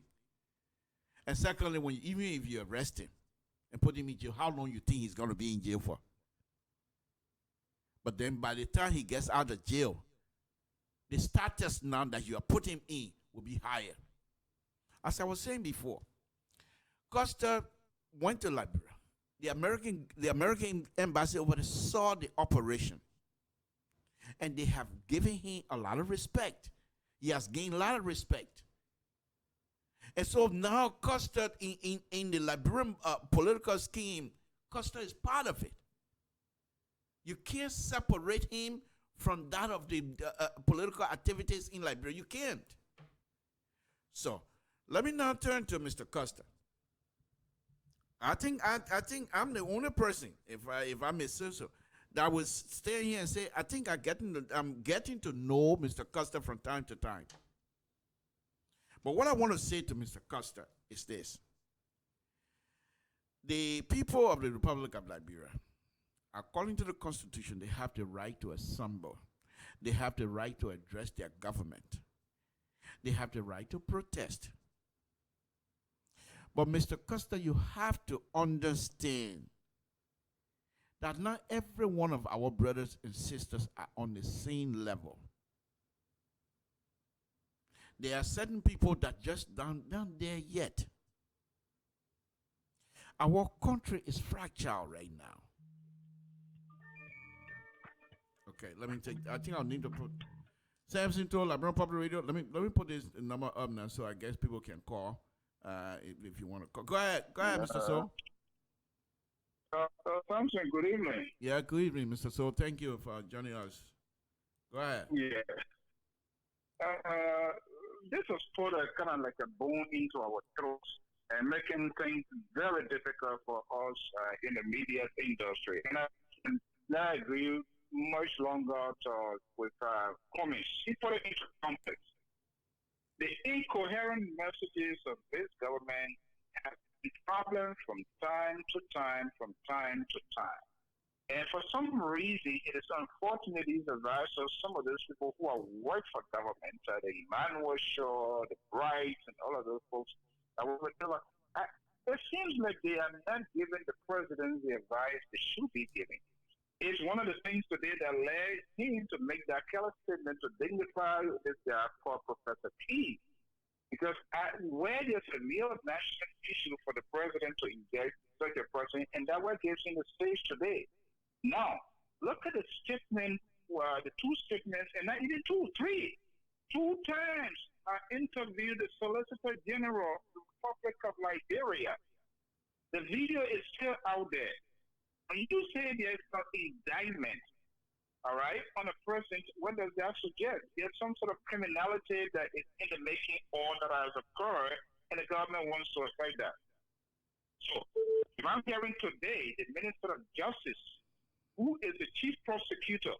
So then how is the Solicitor General office and that of the Minister of Justice office is coordinating? And how is the Minister of Information, those are all branches of government, they should coordinate before statement comes out. Before anything comes out where I can relate to prosecution by government of Liberia, any citizen or any other person for that matter in the land, it has to come from the Minister of Justice. So where is UG Fagon is coming from? That there's a criminal arrest out there for Karen Costa. And that's exactly what you said. It's just so sad. And I think these folks that are around the president, they are not doing it no good. They have been, it's not once, it's not twice, consistently saying it's into office. So now how can this reconcile that statement? How can the Solicitor General or Serena Seafors come out now to say that there is no indictment? So what was the indictment? Who was placing that indictment? Was there the indictment in the absence of the Minister of Justice and the Solicitor General just carrying on her own? Or is that a Ministry of Information who does not have the power to prosecute any person allegedly of any crime in the country besides the Ministry of Justice and the Solicitor General? But now you can see there's a split they are split in their tongues right now. Justice Minister saying one thing, the Solicitor General saying one thing, the Ministry of Information saying one thing. It brings us back to the issue of this whole money thing when it started with this $16 billion again. And that one makes it difficult, the government finds it so difficult to interpret her own message. And when that happens, citizens and the people, the apprehensions will be in the minds of the people because they feel you are hiding something, even if it was not wrong. But you can't, and they're supposed to be looking at some of the files, the old files of these previous government, or how the Ministry of Information, how government communicate with their citizens, and all of these things that they do, it's just not only with your citizens. You are communicating with the outside world. And that one makes it very difficult for even to get a kind of help today. Because one day they hear one thing, another day they hear another thing. Who do we believe? Should we believe the Ministry of Information? Or should we believe the Solicitor General? Or we should believe the Minister of Justice? Sure. I don't know. This is a very, very serious situation. And that's where it continues to be a problem. That's where all of the apprehensions is coming from the citizens. And they have all reason to do that because the government needs to be open. They need to come up front. You can tell us today one thing and out in the string of an eye, the next time you come and tell us something. So the day you even telling us it's like they always crying wolf, wolf. The real time, the real wolf time, nobody will want to believe you. So what they have done again, they have solidified, they have added more strength to Costa, and believe me or not, with this statement today by the Minister of Justice, I'm not sure whether he's coming on tonight. But usually weekend in the news business, weekend news, people keep it up for the fresh week, and that's Monday. Watch and see Monday morning, Heron Costa, how you going to get on there. And they have rearming, they are reinforcing. And what he's going to do now, he's going to communicate that with the base. And I told you, these people did not have anything. I told you, these people illegally went into our premises, our network, and took away stuff.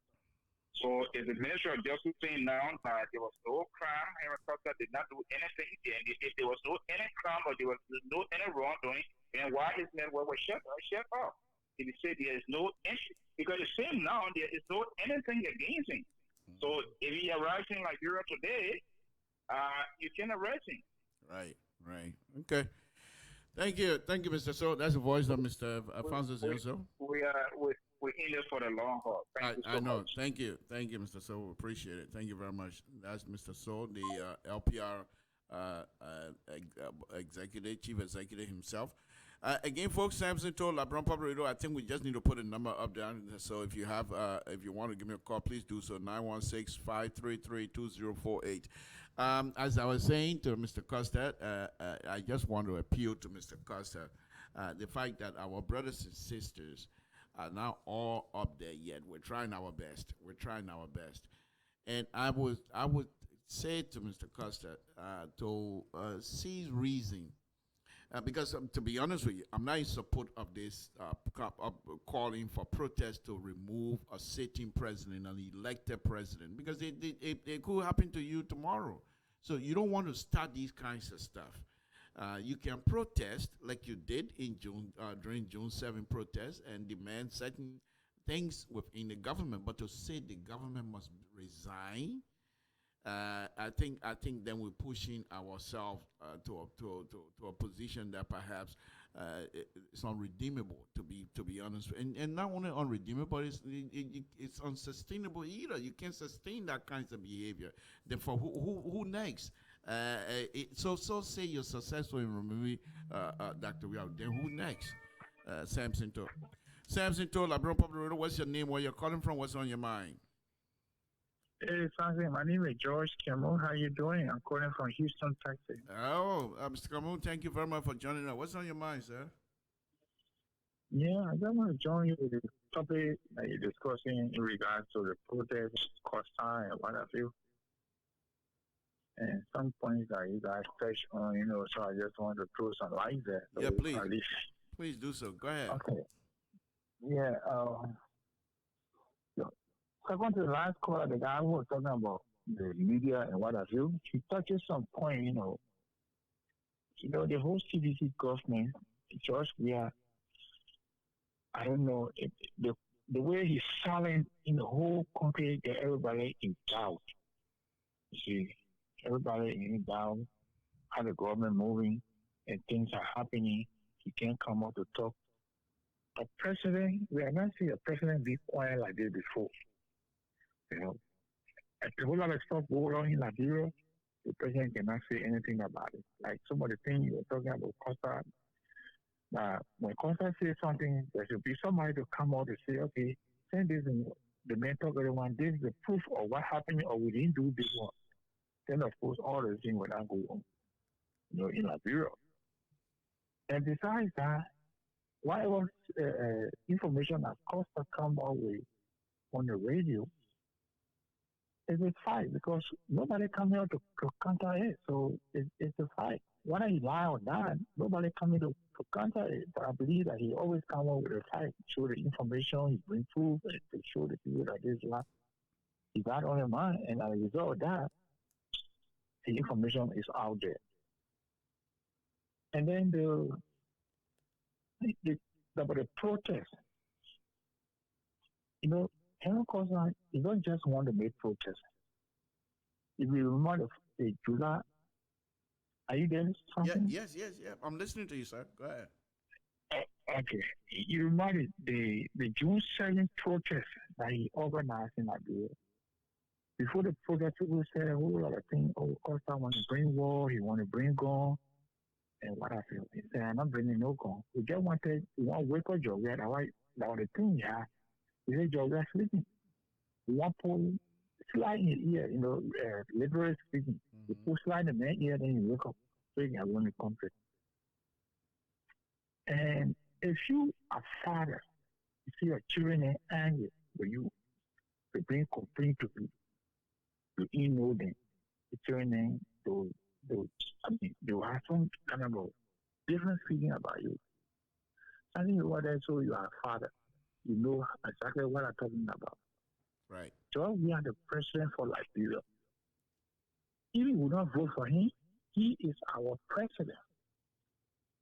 And if things going on in Liberia, people protest. That was the first time, the first of its kind in Liberia, people protest. Nobody broke anything. No thing. Costa had won himself in history in Liberia. And it's not enough to make it to say. They carry petition. Even if it is not holding, then after a month, they carry by the same as president. This is what will get on our mind. You don't even know people like that. I don't care what you and somebody can be a rivalry or whatever the case might be. But when you come up with something that makes sense to you, you're going to talk. This prayer that he called for, the COP call for, he said that Georgia can't down protest. Then the guy said no. If we go to Georgia, he will come, he say, okay, what you say? Then we can say that we talk. Then he say, what you say? Okay, then they bring a grievance. He said, we don't just organize, we don't just say we want to go protest for the men to come down, but we give him our grievances. We put things on paper, we'll give it to him officer, then he are not you, answer all yet. So this way we're going on, if you not answer, we'll be there on the again. But when you come to answer, you say, why you want? Then we'll tell you what we want. If you can take steps on some of the things that we want, then of course we're not talking about moving. He made our option on the table. It's not just Georgia coming down here. Then the asking question who you think and go to so for the constitution. You're not putting Georgia down for him to go to and tell them no. You know that one can't happen in Liberia. So the whole thing, the president got a ball in his court. When I heard about the arrest basis, when usually if I was on microphone talking about the issue arrest warrant, I was so, I'm like, are you serious? Yeah. Precisely Liberia is our home. Nobody want to make trouble in Africa. I don't want any trouble to be in Monrovia because if it don't, it's for everyone at all. I will not, and Costa said that particular thing is no plan to say you're going to go strike somebody before and to talk about you carry war. Right. Is that organized? So every generation has their own people that can say this one, everybody follow. And yeah, when you say it's history, we have to sit down with a man Exactly. so they can talk. Let us Exactly. sit down together. Because what you say you can do.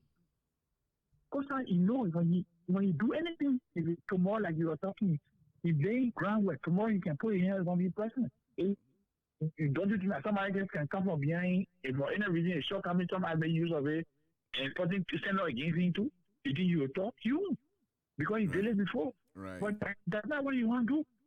Okay. Yeah, man, I said I will, because I myself will not sit down. Talk about a president that expiring, but he tell me that, but they country that everyone of I get on the good of the country so that we can get better like the way other people in the country looking like.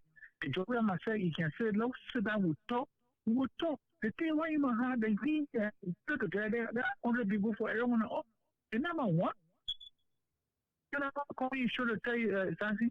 Okay. Job, he doesn't listen to the ordinary people. And the quietness do in the presidency that got everybody in doubt. He's too quiet, he don't talk.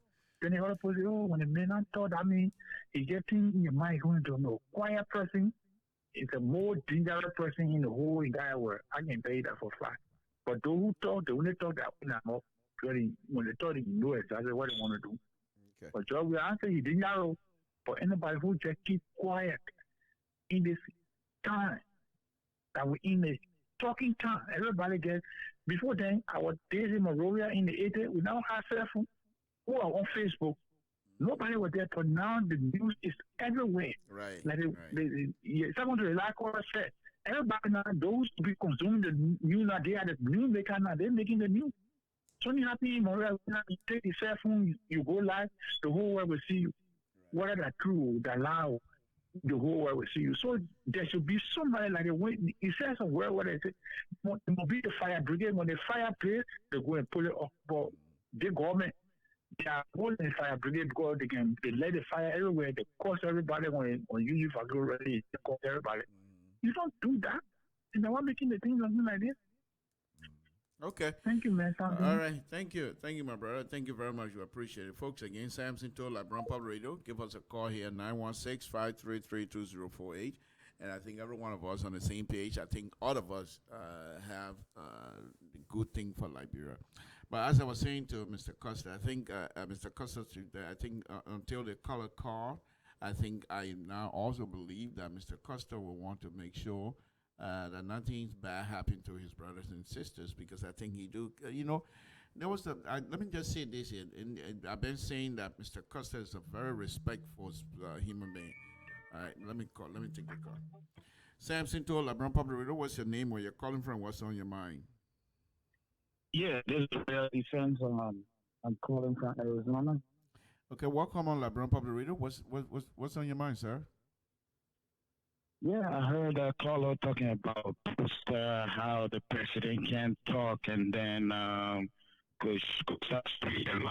after all the insult and all the threat he made to the country and the president, talking about dragging the president and all that. Even his latest post talking about, you're ready, we're going to make history. Yeah, let's go and put your feet down. All of those comments. And that guy sit on the show there. I don't know where he is. He called on the show and talking about the president should be allowed to leave Costa, and should allow Costa, and should leave Costa alone. Is that the kind of Liberia we want? Like, well, one man can just do whatever he wants. He can just cause trouble, put people in the street for Justina Taylor, and just do anything he wants, and the government should just leave him alone. Is that the kind of Liberia that man was on there talking about? Who is Costa, by the way? The man is nobody. He can't just cause trouble into the country and everybody just sit there and think, this man is above the law and the government should leave him alone. Okay. All right. Thanks for expressing your opinion. We appreciate it. Thank you very much, sir. So, let me just say this message, please. Yeah. If Costa go down, the government should use the law and arrest him make sure to jail him and lock it up and turn the key away. He's not above the law. Yes, he's not above the law or anything. All right. Thank you very much. If the older people think they will bring war in our country, we're not bring war. We the young people ready. Thank you. Thank you. Thank you. Yeah, okay. Thank you, my brother. We don't want anybody to spoil anything. And the anger level among Liberians is high, folks. And so this is some of the reason why we don't want anything to spark that anger to go any farther than just being on a talk show. And that's why we have these talk shows, the Liberian Public Radio. It's a platform where you can come to express yourself. But folks, let us also don't kid ourselves. Eric Custer, as I was saying before, is a very respectful human being as far as I'm concerned, because I have video to show those things that I'm talking about. Eric Custer cares for himself, cares for the country. Yeah, I have another video also. I'm putting those things together. One of these days, hopefully, I will be able to reach Mr. Custer, and then he will be on my show, and then I'll play this video for folks to see. But the point here is this. The government of the Republic of Liberia, I say it again, if you think you're going to arrest Custer instead of engaging and you're going to arrest Custer, you might be successful, but then you'll be putting your foot in your mouth because the consequences are going to come with that arrest. You will have some serious issue to deal with. Not necessarily in terms of fighting with Liberians or what have you, but I'm talking about the international community. Costa spent two hours the last time tearing this government down intellectually. The fact that they want to print money. And Costa lay out this reason why they shouldn't print money. Now, the conversation he had that night, if he had anybody to debate with him, unless you're from a financial background, economic or economist or whatever, you won't be able to make it. Because let me tell you what Costa does. He would take what is happening, okay? Innocent, be it innocent or whatever, but he would take that and then inject some truth in it, and boom, we say in front of Liberians. And the Liberians are seeing what's happening in the country with them. And so it constantly said, this what happened yesterday, this what happened, and they can say, oh, yeah, I think that's true. The government needs to engage. Don't make an enemy of the state. Engaging, and disprove most of these things he's saying. They're easily, you can easily disprove them. But if you're going to continue to go after him as an enemy of the state, you will not win unless you kill him. You will not succeed. The more you do these things, the more popular Costa becomes, and the more people want to hear him. He's saying, Dr. We are going what, $1,000 shoe or $12,000 shoe, whatever amount. When was the last time the government of the Republic of Liberia come and wave their shoes on Facebook, my people? Executive, these are informations. Costa is winning that. The government, the executive mansion. Don't be afraid. It's not like you cowing or giving in to Costa demand. My bro, look, you had a shoe here. You had the main model of the shoes that we can be wearing. Costa talking about. And who among us that are not able to do Google and find out those shoes, and you'll find the price of those shoes 2 or 3 times. Costa will have to try to invent more stories. Not that you're going to have to chase whatever story he bring up, but after you now ease the minds of Liberians on some of the comment Costa is making, some of the claim he's making, and you're able to disprove them 2 or 3 times, the rest of it, you don't have to do it. They will argue among themselves. But custom, and you brought it in the other day, the people came out and say, where the other one coming from? They will start questioning his motives. But nobody is doing that. Nobody is doing that because you think, say, oh, if we do that, every dick and tongue will come out and say we do this, then we'll have to answer. No. Who had an interview the other day with double-edged sword? Ronnie Shea. Was it not Minister of Finance? The person who they've been writing front page Africa been writing about the money, $50 million. Let me take this call. Samson to LeBron Public Radio, please lower your monitor if you can. That would be very helpful for us. Hello? Hello? Yeah, could you please lower your monitor? Or whatever means you have. Is it okay now? Yeah, okay, yeah. Go ahead. What's your name and where you're calling from? What's on your mind? I'm Richardson. Just calling your show. Okay. Go ahead, make a comment, my brother. Yeah, I really enjoy your talk show. Thank you. You are saying great things. I just want to contribute to what you're saying. Go ahead. Okay. Just what you're saying, the CDC government has made Costa a hero in that country. Right. They are the reason why Costa is, becoming more popular every day.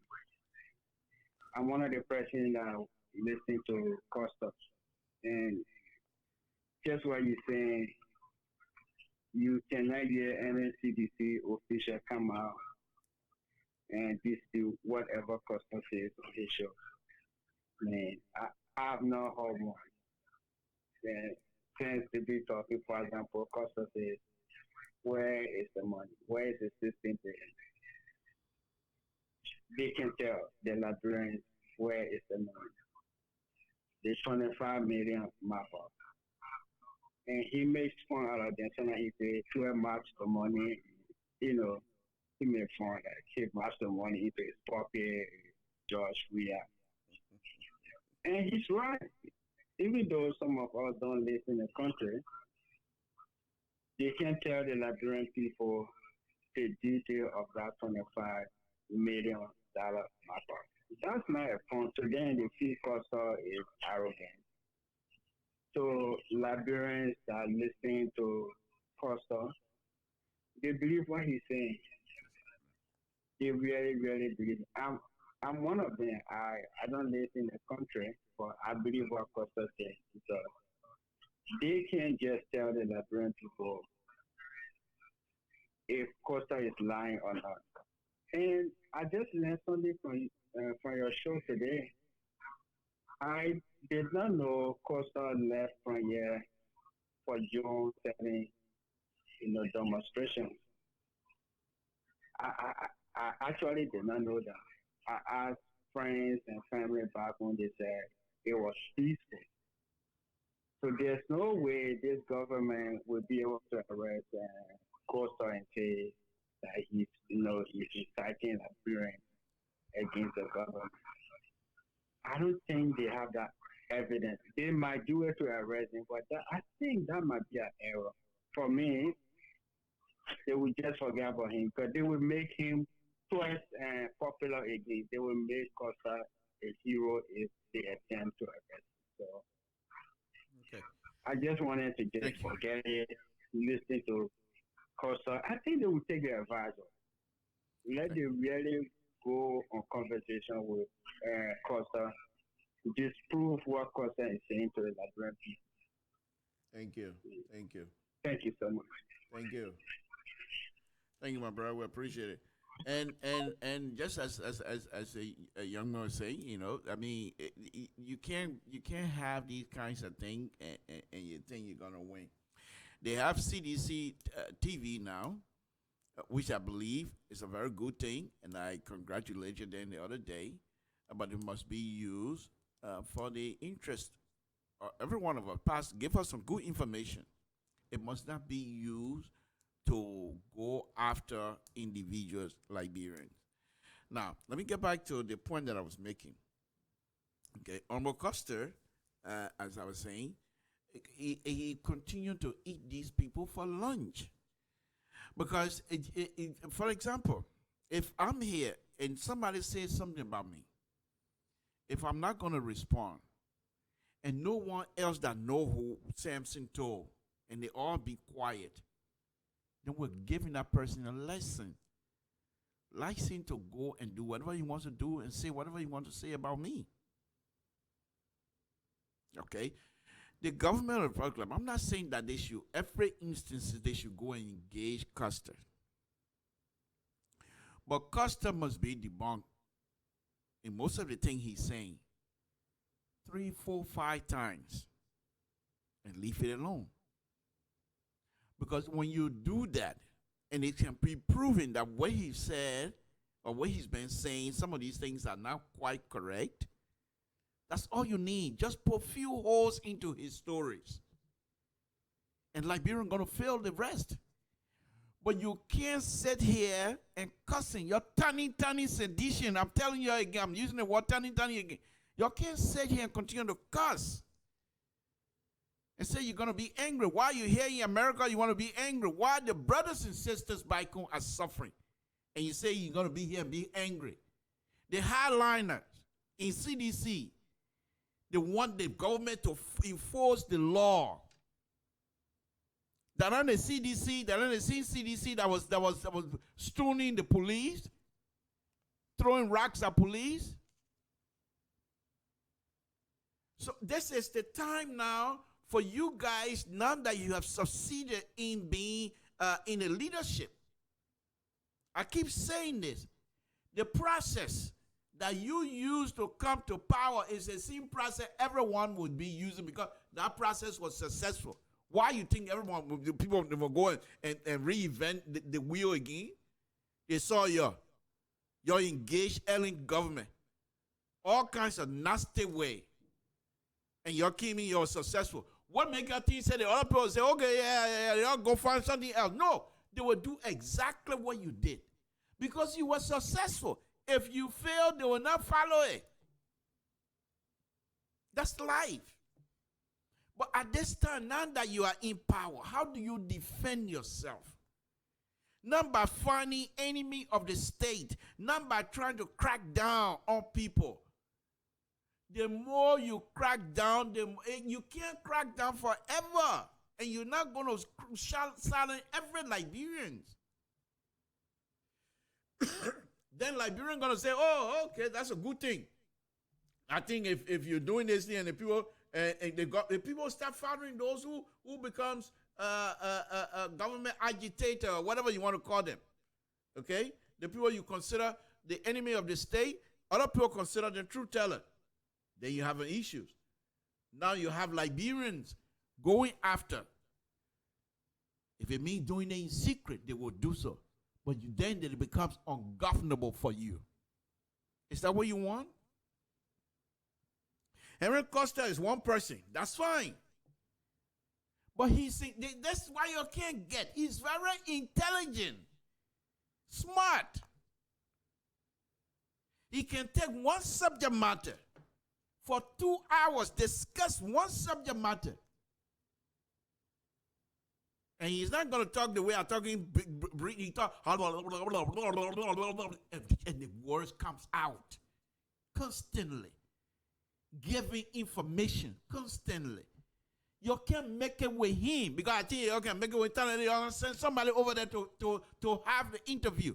Look at the Minister of Information, Minister of Finance the other day, sat down with Randy Shea. And some of the things Randy Shea has been accusing the government of. Randy Shea came and asked a question. And the minister was able to, even though I don't agree with some of the explanation, but the minister stood his ground and gave Randy Shea some information. Information that makes sense. For example, Randy Shea say, what happened to the issue of declaring your asset? And the minister made the point. We're not against declaration, but there's process. one of the things he said people are frowning on is that Liberian has a tendency. You go and get a job. Then they say, how much you get? Then you say, I got $50,000 in the bank. That 50,000 information is going to go all over the country. Everybody know that you get money. The neighbor you living in, the minister said, the people will come to you, say, Mr. Toh, that you 50,000 I got, can you get maybe 2,000 my daughter's sake? And you say, I ain't got money. He said, what do you mean you ain't got money? We just saw the person, they say you got 50,000 in the bank. Is that what we want? And that kinds of thing, they make sense. They make sense. And that's why we're saying that you must be able to engage customers. Let me take the call. Samson to LIBERIA Public Radio, what's your name? Where you're calling from? What's on your mind? Good evening. How are you? My name is Avi. I'm calling you from Boston. Thank you. Thank you for calling. We appreciate it, sir. What's on your mind? I've been calling you since you started the show today. Thank you so much. I hope, I wish and pray that some of those guys from CDC or some of those big guys who turn into night to listen to your show. Everything that you're saying here tonight, you're 100% correct. Let me tell you something, my brother. This government will continue to make Holocaust popular, and Holocaust will remain popular. And the reason is simple. Holocaust is always 2 steps ahead of the government. Yeah, exactly. Holocaust is somebody that can do research and read. Very smart. Very smart. The government, they just say, is cosmos at all. They use this factor, the so-called part and pressure. Look, Mr. Toh, trust me, nobody from the CDC can set a debate with Holocaust one-on-one in studio. Because they still call trust. When people don't have trust, when people lose something in you, to build that trust is very difficult. The government started with lies. And the lies, they still continue with lies. That's just for example. Holocaust said this man wore $12,000 shoes. He went on the internet, put down his shoes, and posted the price. Which one of the government officials will come up and debunk Holocaust? No. Look at the situation in the country. Everything that is happening in the country. Okay? Who's speaking? The government is like a broken bone. Everybody wants to show to this president that they are working. They are not on par. John Brown will come and say that this is Paco. You strong. Senator will say, oh, Paco is strong. You give Kazapugo Kazan, you will say Paco is strong. Akara Gray will say Paco is strong. So they are doing it. Look, Mr. Toh, if you talk about popularity right now in the Republic of Liberia, or even around the world, George Weah, President Weah is less popular now than Holocaust. The first thing is the wrong thing is this. You shut down the radio station illegally. You feel that by you doing that could silence Holocaust. The men are judging several times, listeners and viewers more than what you had before. You did not learn from that scenario. Then he's coming back, look, if the government try it, and they will not listen to you. If they just try it and instead of putting it on your foot out your arresting, it will be one of the worst mistakes that you will ever make. And not in a tone of war, but the international community will look at this government very quickly. And Hillary Clinton knows how to play the game. He played directly into the hands. And the four plays. All right? Is there everything you start talking in the heart? You respond to them. Every little day, everything Henry Costa says, it goes down into the boom of the sedition. Look at what one of your caller was saying. Oh, Henry Costa think he who? Henry Costa think he what? If you go like brother, go to arrest him. You cannot just arrest somebody like that.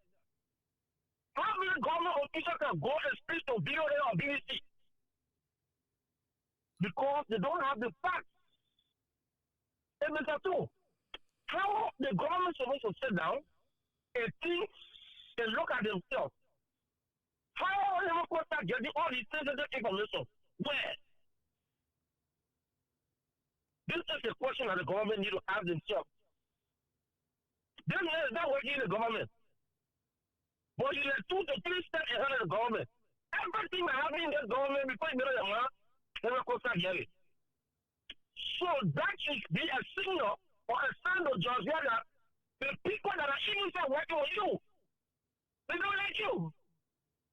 They don't. Because everybody wants to protect him or her job, so they are not telling you the truth. But he will could be one of the best persons for this government to work with. Alright? If Malaysia will not kill Malaysia, another person said, I'm going to kill her. But because the trial Malaysia, they couldn't make it, they tried to throw down on him. What does man did that this guy going to arrest him? Because he's speaking the truth? Okay. Then of course I said the government is stealing. Then the government come and prove to the Liberia that they are not stealing. If you are seeing that the economy in Liberia is stopped, and the Liberian people are suffering, there's no job. Why should our president be running project? Well, Henry Costa said that again, you're still alive. Then who Henry Costa by stopping the private jet? Then the Liberian people going to say, oh yes, the government means business. Look at the crimes rate in our country. All right? Look at the crime rate. Look at what happened the last time Mr. Toll was giving the LNP or school party. If you can recall, when the standard law brought in Diesel, I can recall. You know, as one of your quarter says, everybody has his part to one work. The king said you are poor, if you're not careful, somebody can stab you. All right? And people say, oh, the boy was shot and he was killed. Carter came on radio, he said, I was not. After a few couple of hours, it was sure that yes, the boy was shot and killed. After they carried him to do somewhere. So, Mr. Two, the Liberian people cannot trust this government, they cannot believe the government. Which one of the talk show hosts that will enter look at before June 7th? When Henry Costa enter Monrovia, I was there for June 7th. I was standing right next to Joseph. That guy entered like for President, where was coming? Can you imagine for people to just listen to Henry Costa in Liberia right now? People can collect money. I know in my community, they collect someone that is bad, they can call on a phone and connect a loudspeaker in the community to listen to Henry Costa. Yeah. Okay. Can you imagine? All right. Nobody want to listen to the government, sir. Some of all the advisors that you gave me this government, they not listen to you. Mr. Tony Costa started talking about this protest 3 to 4 months ago. Why did the government did not engage this man? Before June 7 again, started announcing that June 7 storm again. They never engaged this man. But this government want to prove supremacy. And supremacy will not win Henry Costa. If they send Henry Costa in Liberia, Mr. Tony, trust me, they will be letting Henry Costa on again 100%. Right. Thank you so much, my brother. Thank you, my brother. Appreciate it. Again, folks, I mean, he just gave you the rest of my show. But you know these things that they're very simple. They're very simple.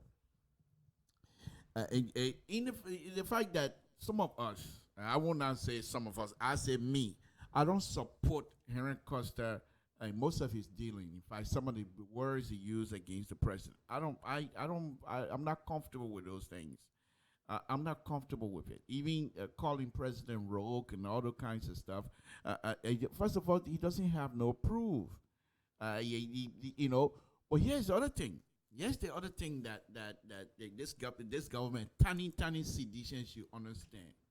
How you think, and like this color correct, is that how you think Costa gets the information? I was listening to Costa the other night, and he was telling us who all went to France with the president. That the president, for the first time, took instead of private jet, he took public transportation and flew to France. But he took certain people with him, and that he said, but that I'm not going to qualify. I'm not even going to mention that because I don't want me to be a part of that type of conversation. But the one that I'm going to mention is that while he was on air, he said somebody just sending information that the Minister of Transport, Samuel Rue, I think his name is, that money that they have collected within the last 2, 3, 4 months, that he took that money, the money they fined truck driver, and took that money and took it to George Weah house. Took it, he's saying now, he said they took it to George Weah, the President Weah house, not in the bank. Not in the bank of the Republic of Liberia. This is the money that was collected by the executive, according to him, one of the arms of the executive that are responsible for transportation. When whatever money they get, they're supposed to put it in the bank or put it somewhere where it would be part of the money generating process. But they took it to President Weah house. So according to him, that's the money they used to go to France. And this guy, the minister, went with them. Okay? Have we heard any government official disproving that? Nothing. You can't do that. Because when Custer show starts, you got 1,000 plus watching. Watching. I'm not talking about those that are listening on the radio. So if those kinds of information start going all the way to Toll Town, how do you disprove it? How do you get back to the people in Toll Town that say, oh, what Costa just do here? That's not true. Just leave it like that. When you leave it like that, then you say, we got money to pay anybody. Then people start wondering, why don't you have money to pay? And what you're doing by not responding, you're defeating the whole purpose. Then you have Minister Eugene Falcon will come and call it facts and fiction. And start talking about things that don't even relate to what is happening. Eugene Falcon, very also intelligent. And he knows how to talk. But he doesn't engage. He considers people enemies, therefore there's no reason for me to engage that person. The kinds of work we do here will be successful. We don't need you. You don't do that because this is Liberia. That's everybody's country. You can't do it by yourself.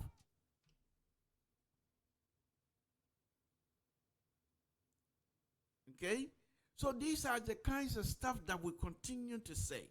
And I will try to do my show maybe by Monday, and I will strictly, I wish I have information on how to contact Costa. I don't. So my number is up there. If any of you know how to get in contact with Costa, because I'd really like to invite him. Costa needs to come on people's show and let people question him.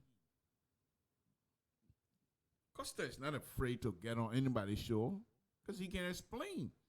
And me inviting Costa, I got to be careful. Because if I'm not careful, Costa can eat me alive on my own show. That's how good he is. Okay? But, and the caller said it here.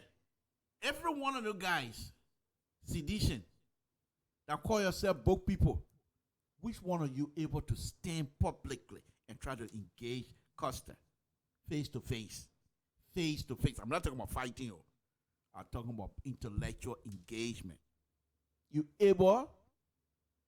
You able? Because you're not prepared.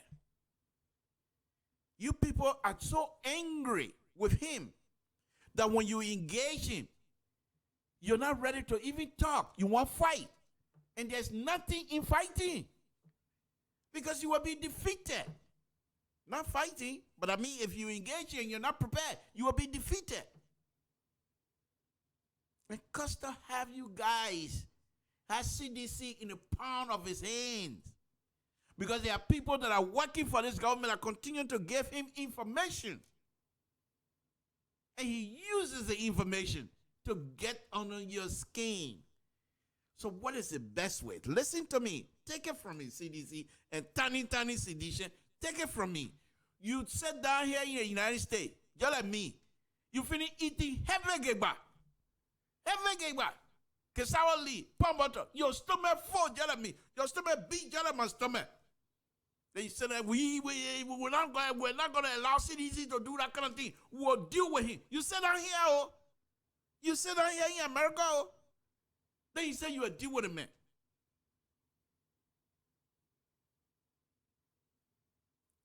This is what I'm going to say before I call the show off, folks. Engage. I'm saying it again. The same thing I said the last time about the June 7 protest. Because June 7 protest, you were not listening to me. The protester, including Henry Costa, they gave everything. They gave their hand to the president and his people, and the president rebuffed them. And so when they claimed the metal bike, they ate CDC and Dr. Weah government for lunch, free. They ate their lunch. If those people were smart, the uptick that was happening that day, the picture that was going all around the world, having ministers, foreign ministers. See, the protesters, you know, they were on our platform, a truck there. And then you take this. I was telling them, if I was there, and the people brought for them to give them the protest a recommendation or whatever they have, you take that and let the minister then look up to you. The picture they were going to take. Why the minister then looking up to you, you looking down and giving them the uptake. They didn't do that. And after that, they started bite each other. Because I know that was going to happen. Because they protested themselves. The whole thing was founded and was based on one person's popularity. Or maybe one or two. But they were not together. And immediately after that, what do they have? They have some kind of side-by, COP, or whatever they call themselves. Because they were so anxious to have the massive protest that they didn't care who they were falling in bed with. And that's the kinds of thing that's going to happen again come December. You all will play around 18 years, play until somebody get hurt. And when somebody got hurt, you're not going to bring that person back. If God forbid, anybody get killed, you're not going to bring that person back. And there's going to be a stain on this repetition of this sucker legend. Someone, and that's one of the things that can really pain me about CDC. You have a president who has gone all over the world and make people happy. Stadium from stadium to stadium, make people happy. And then in his own home, you can't use that popularity to make Liberian happy. Because there are certain people within that government, they don't want that. Because they know that if they use the popularity of Dr. Weah for people to be happy, they will not get what they're getting now. By keeping like Dr. Weah away from the people, not having them to do, Dr. Weah should be like having his own Facebook page, own show. Every 2 weeks, people are here to talk. You don't need no English. Let me be Dr. Weah 1 minute. Oh, yeah, that'll be a good thing for me to do that. Let me be Dr. Weah 1 minute, okay? Yeah, my people, my man, it not easy The president said, I thought it was smart. Then he made some fun for himself. The president said, I joined, said, I thought it was smart, you. Oh, but my people, it's not easy. But anyway, we're here now. You're not talk. My man, I try. I go places when you see me flying around, I'm that jet. You see somebody borrow me that jet. Well, but we all here suffering. You know? But I try my best. So I hear number here, you call me. And people calling in the show. They asking you question. Oh, but that's what we are. Hey, you said we broke. How can you get? Oh, no. Hey, my man. Yeah. You just see something and you believe it. When somebody tell you something, you're just wrong with it. That building you see that, so that the building, I put them up. But I had small money before. But how can he declare when you are running for senator? My man, the everything I will tell you now. Oh, what's wrong with yourself? You start having the kinds of conversation you used to have with the people before. But instead, these people, they will not allow that. They will want Custer to be, they are the same people that are pushing the Liberian people away from their president, are the same people that are passing the information on to Custer so that Custer will attack the president, and then they make Custer the enemy of the president by the president running to them to be the protector. That's exactly what's happening. That's it. And you can't do anything with Custer. You can't hurt him. You can't. So you're just wasting your own time. You're just wasting your own time. The highliner within the CDC, you need to calm down. You're not going to succeed. You're not going to succeed. Because if you guys continue like this, you will have a serious challenge. But of course, it's the opposition, they're not even together. Yeah, anyway, so I'm not going to, I take it back. You're not going to get a serious challenge. Because the opposition not together. But if the opposition, I said it some time ago, if they start putting their act together now and decide that we're not going to have two political parties in Liberia, CDC and the opposition, George, we are in CDC, you stand no chance.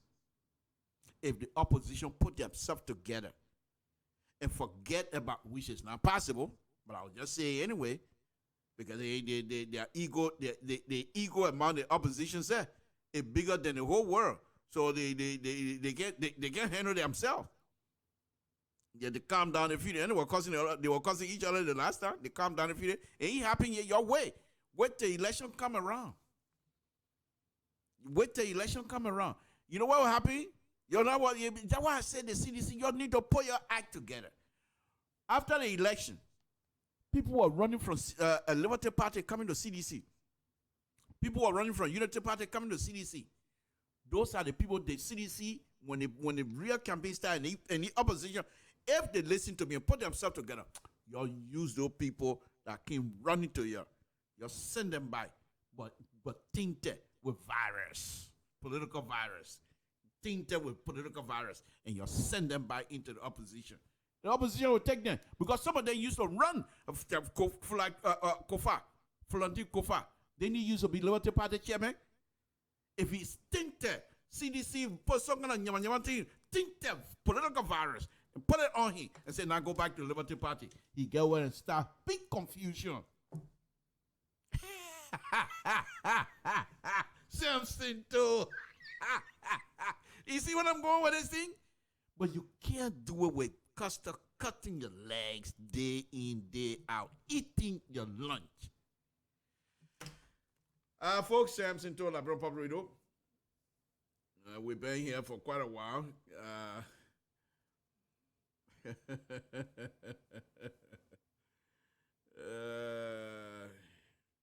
I'm telling you, sometimes people. But anyway, before I close here, hopefully Custer will listen to this sometime. Custer, we all know that you're very smart, and we all know you're intelligent. I know, not we all know, but I know that you're a very respectful person. And let me give you why I keep saying this. I'll just give you a snippet of it. During the COP stuff, there was a press conference that was happening. It was Honorable Kaluba, Honorable Dillon, and a few other people. Costa was supposed to introduce the show, and the press people were all ready, but Costa decided to find out from Dillon if he was ready. Say, can I go on now? This is a man you're saying got no respect for somebody. Asking Dillon, who was not even senator at the time. He put a hand to the mic. Said, can I go on? But you could hear him. Can I go on now? Dillon said, yeah, go ahead. Before he start the process. And this is a man you say was running the whole thing. He ain't got no respect for somebody. And when he started the process, the first introduction, the first person he called, knowing fully well, Yaka Kaluba, because Yaka Kaluba is a representative. That's a form of respect. And I have the video here. I'll show those things one day. Another thing he did, immediately after the protest, Liberians started, saying all kinds of nasty things about. They started saying all kinds of nasty things about Costa. So one night, it was so heavy. He's a young man. Young man, what, 36 years old or so? Very young. Very young. My son older than him, for Christ's sake. No, you know what? Yeah, I think, yeah, you older than him. Yeah. Okay, but that's besides the point. Okay? He's a responsible person. So he's not a young man. He take care of himself anyway. But he made a video, and it was so heavy on him. You can tell. He was in tears. What have I done?